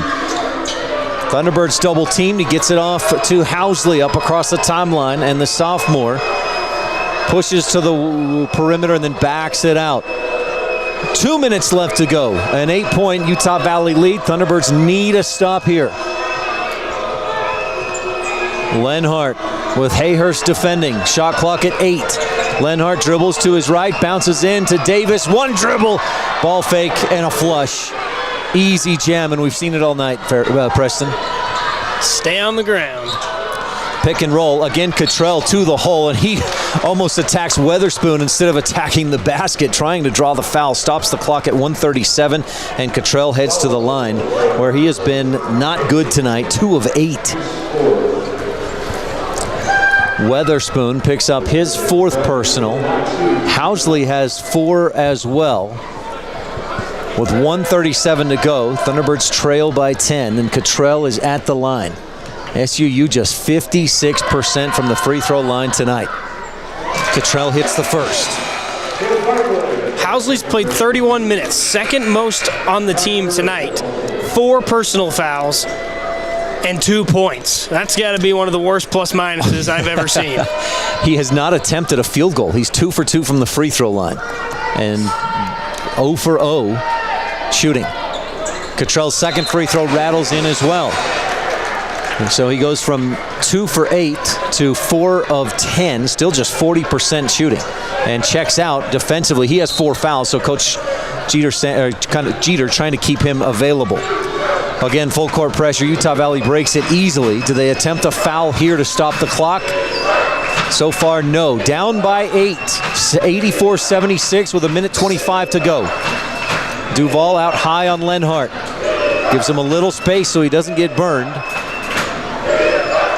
Lenhart drives in, dishes off to Holcomb, down the lane, shot up and in, big bucket from Jackson Holcomb, who's been a bit quiet tonight offensively, but that gives him 14 in the game and puts Utah Valley back up by 10 with 1:11 to go. Hey fans, we're excited to announce our first ever. Southern Utah was down by as much as 19 points in this second half. They've attempted 16 fewer shots than Utah Valley, and the culprit, turnovers and offensive rebounds, second chance points for Utah Valley. How about this, Ryan? They are outscoring the Wolverines 36-33 in half number 2, and they might be down 10, but look, they're shooting 60% from the floor, 50% from three-point land, and 60% from the charity stripe. This is, by any statistical mark, looking at just half of it, is a great game. You scroll down the box sheet a little bit, and you drop your jaw. 50 points in the paint. 50. That's a lot of points. For Utah Valley. For Utah Valley. Yeah. 50 points in the paint. That is just unacceptable. There's no defensive stops inside. They've played much better in the second half, but still, if they want to go and have a chance at a WAC tournament title, they have got to find a defensive identity down low. Isaac Davis, a career-high 27 points on 11 of 16 from the floor. His previous career high was 24, and that actually came just 2 games ago against Tarleton State. He had 24 points. But he has been unstoppable inside, and we've touched on it quite a few times. We'll touch on it at least once more. He's gotten, I would venture, 22 of those 27 have come when he got it inside, gave a ball fake, defense goes up, and then he gets an easy bucket. It's hard because the Thunderbirds are such a good shot blocking team, especially Cottrell and Farrow. And Cottrell has a pretty nice block tonight. But when you jump at every single pump fake, it's just, at some point, you've got to understand they're going to give you a pump fake. Just sit down for 1 second, relax. I know it's a high-pressure, high-intensity game. We got 1:11 to go. It's a 10-point ball game. You're trying to force the action, but you've got to play smart. Duval, Farrow, Hayhurst, Jones, and Cottrell on the floor. 1:05 left to go as Duval sets up, dribbles left, then back right, drives in, scoops it up, somehow got past the D and got it to go. Davis, Holcomb, and Weatherspoon all put their hands out as if to say, where was the foul, as Duval gets the and one.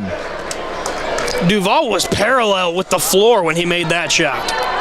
Holcomb, didn't look like Holcomb fouled him, but I think they gave the foul to Holcomb. It looked like Davis fouled him. Free throw short, Housley the rebound, and a quick foul. Farrow, I think, trying to foul to stop the clock at exactly 60 seconds left to go.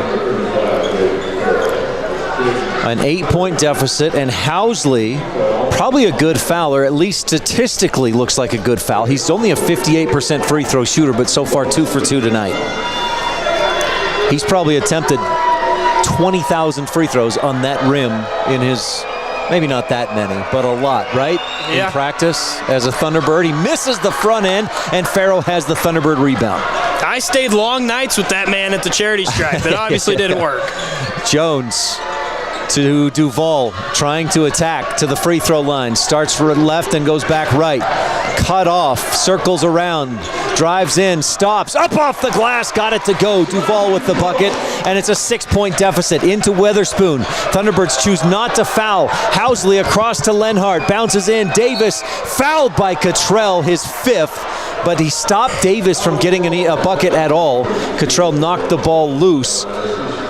He goes over to make sure, hey, Davis, nothing personal there. But I think, am I up one, or is that Cottrell's 5th? That's his 5th. So Cottrell 3 for 3 from three-point range tonight, 15 points, 4 of 6 from the floor, 2 assists, 2 rebounds, but 5 turnovers. Still a great night for Isaiah Cottrell. Davis at the free throw line, crowd making noise. Student section may have helped it. Davis misses the front end. It rattles out. It's a 6-point game. Still a 2-possession ball game with 35 seconds left to play. Now, is the student section going to be cheering louder for?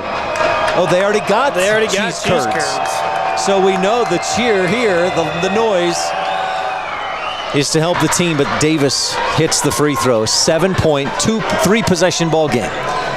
Duval dribbles to his right. Barclay sets the screen. Duval inside, gives to Barclay. Up with the left, got it with 26.3 to go. Timeout. Coach Rob Jeter, Thunderbirds down 5. What a comeback from the Thunderbirds. They've outscored UVU 43-34 in half number 2, and it's really been the last 2 minutes, it feels like. They finally decided to put the pressure on the Wolverines offensively, doing a much better job.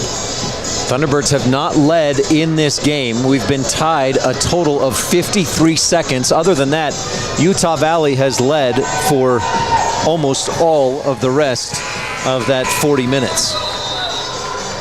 But Southern Utah has made it a 5-point game, trailed by as much as 19 in this second half. They've battled back. They're out shooting Utah Valley in the second half, 68% to 43%. But again, the shot differential, Utah Valley has attempted 13 more shots than Southern Utah because of offensive rebounds and second chance opportunities, turnovers. 14 for Southern Utah, 7 for Utah Valley. Inbound to Lenhart, and Hayhurst commits a quick foul. Hayhurst's 3rd personal. Lenhart, a good free throw shooter, and tonight 2 of 4 though. Hayhurst just talking with the official. I agree that wasn't a foul, but in this situation, the referees are going to give you a foul there. But Hayhurst was like, I mean, I would have liked to see a forced turnover. Didn't get it. Lenhart, first free throw, swish. That makes it a 6-point game. So again, that's a 2-possession ball game. If he hits the next one, the Thunderbirds would need at least 3 possessions. Or a 4-point play. Thank you for pointing that out.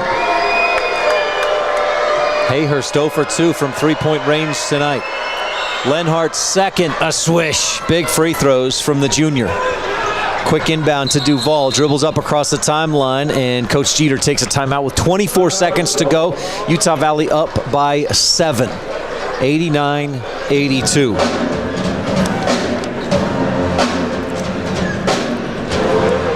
So Preston, ultimately, obviously, you'd be disappointed with a Thunderbird loss tonight, but you have to be encouraged by the comeback effort and that they've kept it close. Down the stretch, it's going to be a close game. And Coach Jeter talked about it in the pregame interview. They've been in every single game, and obviously they're in every single game. But scoring-wise, the margin is not as big as we saw at the beginning of the season. Let's be honest, this was one of the worst, if not the worst, team in college basketball at the beginning of the season. They have turned it around, and it's been a slow burn, but they're finding ways to get involved, and they might be hitting stride at the right time. Hayhurst to inbound. The last time he didn't make a 3 in a ball game was January 29th. Duval dribbles down the lane, lost his footing as he dribbled through traffic and has to take a timeout with 19.5 seconds left to go. Down 7 with the basketball. Shot clock we're not going to worry about too much because they'll need to get it off quick regardless, because they've got to get 3 baskets or a foul on a 3-point shot, which you're not going to count on. But again, going back to Hayhurst, 7 or 8, let's see, 3, 4, 7 consecutive games he's hit at least a 3-pointer. Did not against Utah Tech on the 24th of January, did not against UT Arlington on the 29th of January, and he has not hit one tonight. We'll see if he can get one. If Thunderbirds are going to come back in this one, they're going to need at least him or somebody else to hit a 3. My high school coach had the perfect play for these instances, and it was a play made famous by North Carolina. What you do is you take your 2 bigs and put them right at the 3-point line with just enough room to slide a player through, and in this case would probably be Tanner Hayhurst. You have Hayhurst inbound the ball, and he immediately sprints through the 2 twin towers right at the top, and they set a double screen and let him take the 3. It creates enough space, and it's a fast play to get a good-looking 3. That's what I would be drawing up here, but I'm sure Coach Jeter, he's been around for a long time. He's got something up his sleeve for this scenario. SUU women tonight lost at Utah Valley 74-53. They struggled offensively. Duval will inbound. Hayhurst into the middle, gets some pressure from Davis and hooks it up and misses. Farrell, the offensive putback, and the Thunderbirds trail by 5, 89-84. Inbound to Weatherspoon with 13 seconds. The Thunderbirds foul. And that'll send Weatherspoon to the free throw line, where he's 3 for 3 tonight and a 78% shooter. Weatherspoon from Bowie, Maryland. Averages just 4 points a game. Got the start tonight and has 9. That matches a season high. He's done it 3 times and has 10 points with the first free throw to make it 90-84. And again, a second free throw here would make it a 7-point game. A 7-point lead for Utah Valley. Weatherspoon cannot get it to go. Duval the rebound for Southern Utah. Pushing the tempo to the right. Goes all the way to the hole and makes the basket. Lenhart did not want to foul. Inbound, Lenhart fouled immediately by Jones with 6.6 seconds to go. Thunderbirds down by 4, 90-86. Double-digit comeback, Ryan. They were down 19 with about 15 minutes to go, or was it 13 minutes to go? And they've outscored Utah Valley 47-37 here in the second half, but you get outscored 53-39 in the first. And it's become what looks like maybe too big of a deficit to overcome, but still 6.6 seconds to go. Lenhart at the free throw line, swish. He's had a great night. 16 make it 17 points, 5 of 7 from the floor, 7 assists and just 1 turnover tonight for Lenhart, one of the country's leaders in assists. number 1 in the WAC at 5.9. Second free throw, back iron and in. Back to a 6-point lead. Inbound to Duval. He attacks. Utah Valley lets him go to the hole. He dunks it in with 2 seconds to go. Holcomb inbounds to Housley, and he gets away from the defense and expires the time. 92-88, Utah Valley with the win. It looked like the Wolverines would run away with it. Thunderbirds rallied back from a 19-point deficit, but could not get closer than a 4-point loss.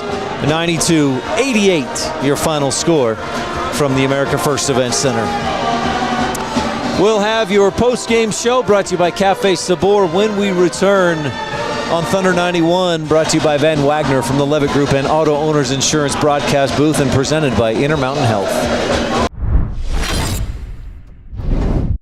When it comes to smiles, Thunderbird fans know who to trust: Webster Orthodontics, the preferred orthodontist of SUU Athletics. They're the reason Thor the Thunderbird has that beautiful game day grin, and they can do the same for you. Whether it's braces or Invisalign, Webster Ortho provides personalized care and outstanding results, proudly supporting SUU Athletics and our community.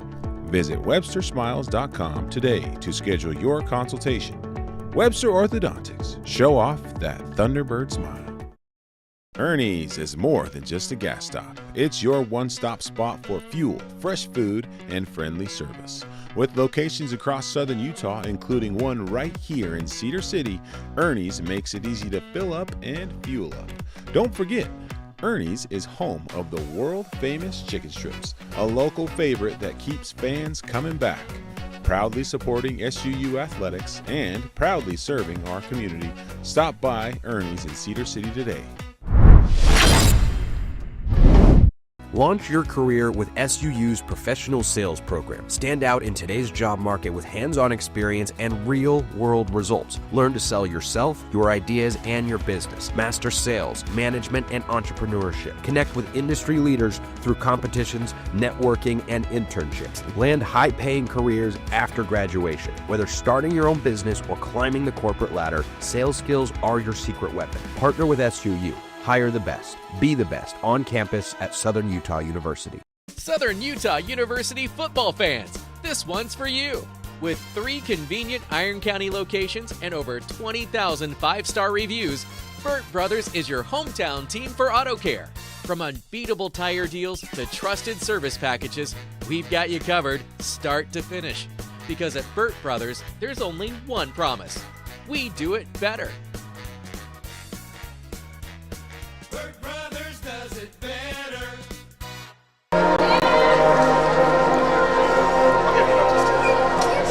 92-88, the final score. Utah Valley with the lead. Thunderbirds trailed by as much as 19 in the second half, and what a comeback, but it just fell short, Preston. Yeah, I mean, if we could have seen that kind of defensive dominance in the first half, I think this would have come down to a completely different outcome. 53 points in the first half for Utah Valley, only scored 39 in the second half. Flipped for SUU, 39 in the first half, 49 in the second. I mean, what a great comeback, but I mean, you and I talked during the break, they can't just give that valiant effort in the last 10 minutes. It's got to be for 40 minutes. Tonight's post-game show is brought to you by Cafe Sabor, proud supporter of Southern Utah Athletics. Join us at Cafe Sabor in Cedar City for the Thunderbird Coaches Show, where you'll hear from coaches across Southern Utah Athletics while enjoying great food and conversation. Keep an eye on Southern Utah Athletics social media for showtimes of the Coaches Show at Cafe Sabor. You hit it. You said it right, Preston. Thunderbirds, 88 points tonight. They shoot 63% overall, 47% from three-point range. That's a recipe for a victory 95 out of 100 times, right? Yeah. Isn't it? Offensively? Offensively, great game, and defensively in the second half, a great half. But really, it's that first half. Turnovers was about their average. I mean, you kind of expect that coming in. Fouls are always going to be something to look at. They didn't shoot it terrific from the free throw line, which is surprising for this team. But I mean, it's hard knowing that this team can be so good. Well, that's actually a big note, and I want to do some math real quick because Southern Utah 16 of 27 from the free throw line tonight. That's just 59%. And on the season, they shoot 73%. So if they shoot even 20 of 27, that would be 74%. And it's a tie ball game, 92-92, with those 4 free throws. So, and obviously things work out differently than that, but free throws may have really hurt tonight. The other thing I really just the glaring difference. Utah Valley attempted 60 field goals, Southern Utah 59. So 9 fewer shots because of turnovers. Such a big difference there. And then the offensive rebounds, 11-6. Utah Valley with the victory, or the margin there. Go ahead. I was going to say, you can't give up 50 points in the paint. Now, the Thunderbirds kind of answered that with 46 of their own, a lot of that in the last, 3 minutes maybe. Right. But that's got to be where the defensive energy has to start for this team. Going into the tournament, they got one more home game to clean it up, but it's got to start down low. Utah Valley improves to 13-4 overall, and they win their second consecutive regular season WAC title, and they're going to celebrate that right now with their fans. Jackson Holcomb and Isaac Davis come out with a WAC sign and a WAC regular season trophy. And the final score again tonight, 92-88, Utah Valley with the lead. That final score is brought to you by Rally Stop. Whether you need to fuel up your tank, grab a snack, or stock up on drinks for the road, Rally Stop convenience stores have you covered across southern Utah. Rally Stop, your final stop before the road ahead. So congratulations to Utah Valley for sure, a second consecutive WAC regular season title. This Utah Valley team has been a Division One, competing in Division One for this is their 16th year. They have not made the NCAA tournament. They did make it to the NIT semifinals in the 22-23 season, and they're hoping for what could be their first berth to the NCAA tournament this season. Of course, a lot left to be played. They win the WAC champion, or the regular season WAC champions. They also tonight, Ryan, won the award for best power couple.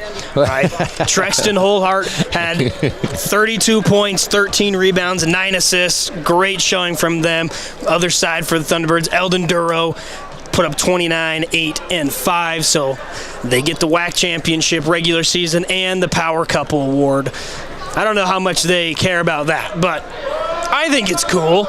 Utah Valley, they improved to 23-7 overall. Now let's pretend they, and not to get into too many hypotheticals, but if they win against, they'll play at Utah Tech Saturday. Let's say they win there, and then they'll get a bye to the semifinals of the WAC tournament. Let's say they win in the semifinals and then lose in the WAC championship game. They'd be 25-8. Would you say they've done enough for an at-large? No. No? It's sad because of mid-majors, just how everything goes, but for these smaller conferences like the WAC, the champion is going to be the only person that makes a bid. Yeah. It would be right on the cusp, right? Like I talked about, they're the 12th best mid-major team in the country according to the coaches poll. So they'd be one of the ones talked about being the first out, maybe. I don't know if they have quite enough momentum behind them to make that tournament appearance, because you look at Miami of Ohio, probably the best mid-major school right now. Still undefeated. And they are being talked about. If they lose one game, they might not make it. Right. So if they're being talked about like that, I don't know if Utah Valley can make it without losing it. But, hey, I mean, this team can get hot. If they can get into March Madness, they might do some damage. I think you're right. Last year, Utah Valley 25-9. They won the regular season WAC title, lost to GCU in the WAC championship, and did not make it to the NCAA tournament. It's time for our player of the game. Again, our final score tonight, Utah Valley wins 92-88.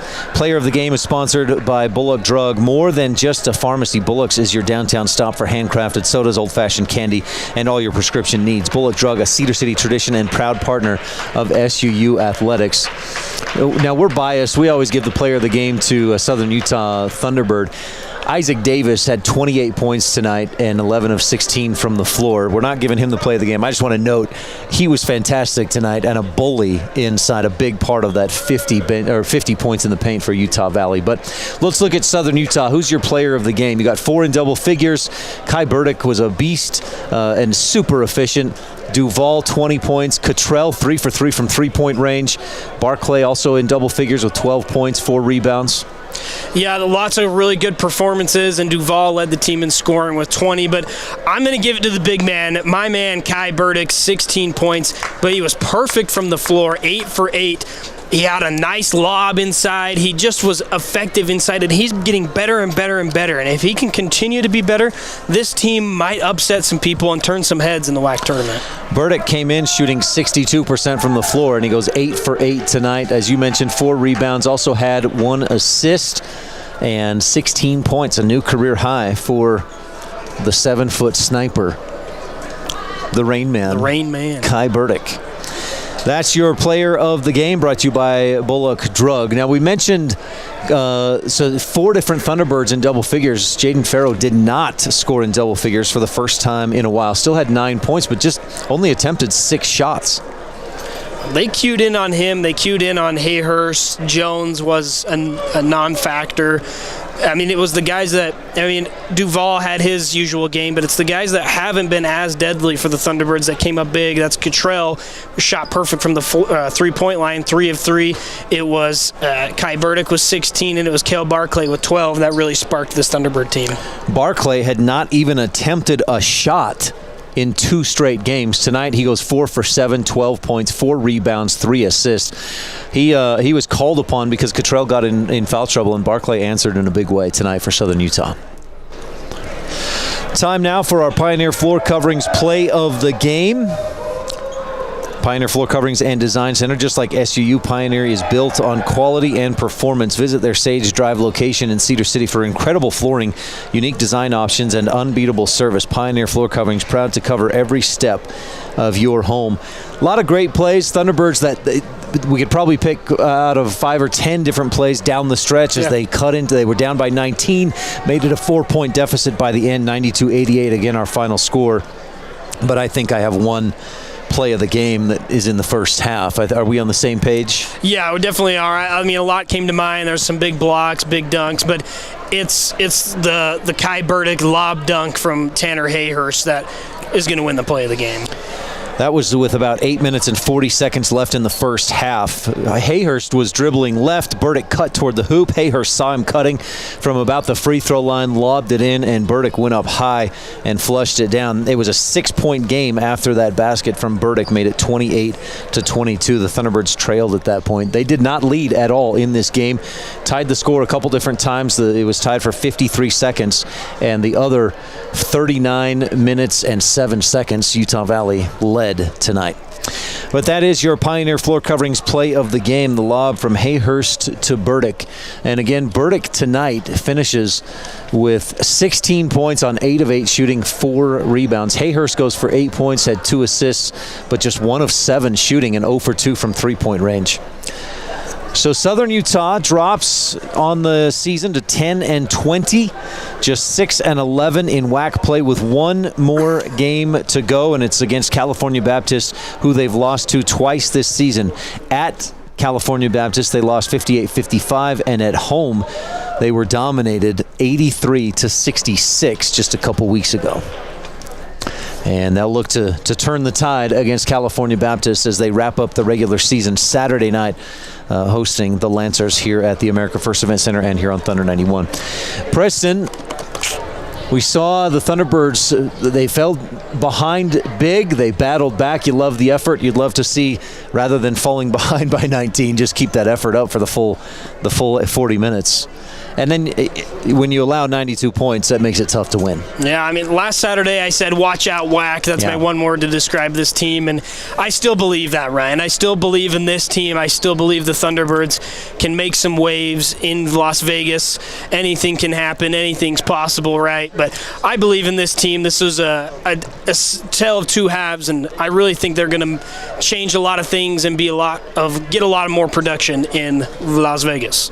and I don't mean to beat a dead horse, but the Thunderbirds, listen to these stats, and if you didn't hear the final score, tell me what you'd think. Thunderbirds shoot 63% from the floor, 47% from three-point range. They had 46 points in the paint and 21 assists. Did they win tonight? No. And to put that into a little more context, that's 10% more from the floor than the Wolverines. Yeah. 10% more from three than the Wolverines. 92-88, the final score. Great offensive showcase from both teams, but Utah Valley with the win. Preston, thanks so much. It's always fun doing games with you. I'm sad. I'm actually, I have to say, I'm really sad this is our last basketball game that we'll do this year, you and I. I know. It's been breaking my heart. I'm going to be going on a cruise for spring break here. This is the last game I get to do for a year. You'd rather go on a cruise with your wife than stay on Saturday and do a game with me? I know. It's I understand. 100%. Go, have fun with your wife. It'll be great. We'll be back next year, though. Okay. This is not going away. It's a heartbreaker for me to end on a game like this season, but they've got one more the Thunderbirds do to get back into shape, but it's been an honor. 92-88, the final score. Utah Valley with the win. This broadcast has been authorized under rights granted by Southern Utah University to Van Wagner. The accounts and descriptions of this broadcast may not be retransmitted in any form without the express written consent of Van Wagner and Southern Utah University Athletics. Executive producer of SUU Basketball is Funaki Assisi, and a special thanks to the SU Athletic Office, Reagan Hunsaker, and stream operator Rob Birdsey. He's right over here running things, keeping us on track. Thank you, Rob. And great thanks. Guy. Yes, indeed. And thanks to Andrew Streeter being here tonight as well. Studio operations by Van Wagner and the SUU Communications Department. And a shout out to Nathaniel Buck, Caitlin Patrick, and Kira Orton for running things back at the studio tonight at Thunder 91. For Preston Ferry, I'm Ryan Steinekert. Tune in again next time when Southern Utah takes on California Baptist to wrap up the regular season this Saturday night. Our pregame starts at 6 p.m. right here on Thunder 91 with the opening tip at 6:30. We hope you'll join us. If you can't make it to the America First Event Center, tune in here on Thunder 91. You can also watch on Thunder 91's YouTube, on SUU's Athletic Department YouTube, on X, on KSL as well. So lots of ways to get your Thunderbird basketball. Until then, thanks for tuning in, and we'll talk with you again soon.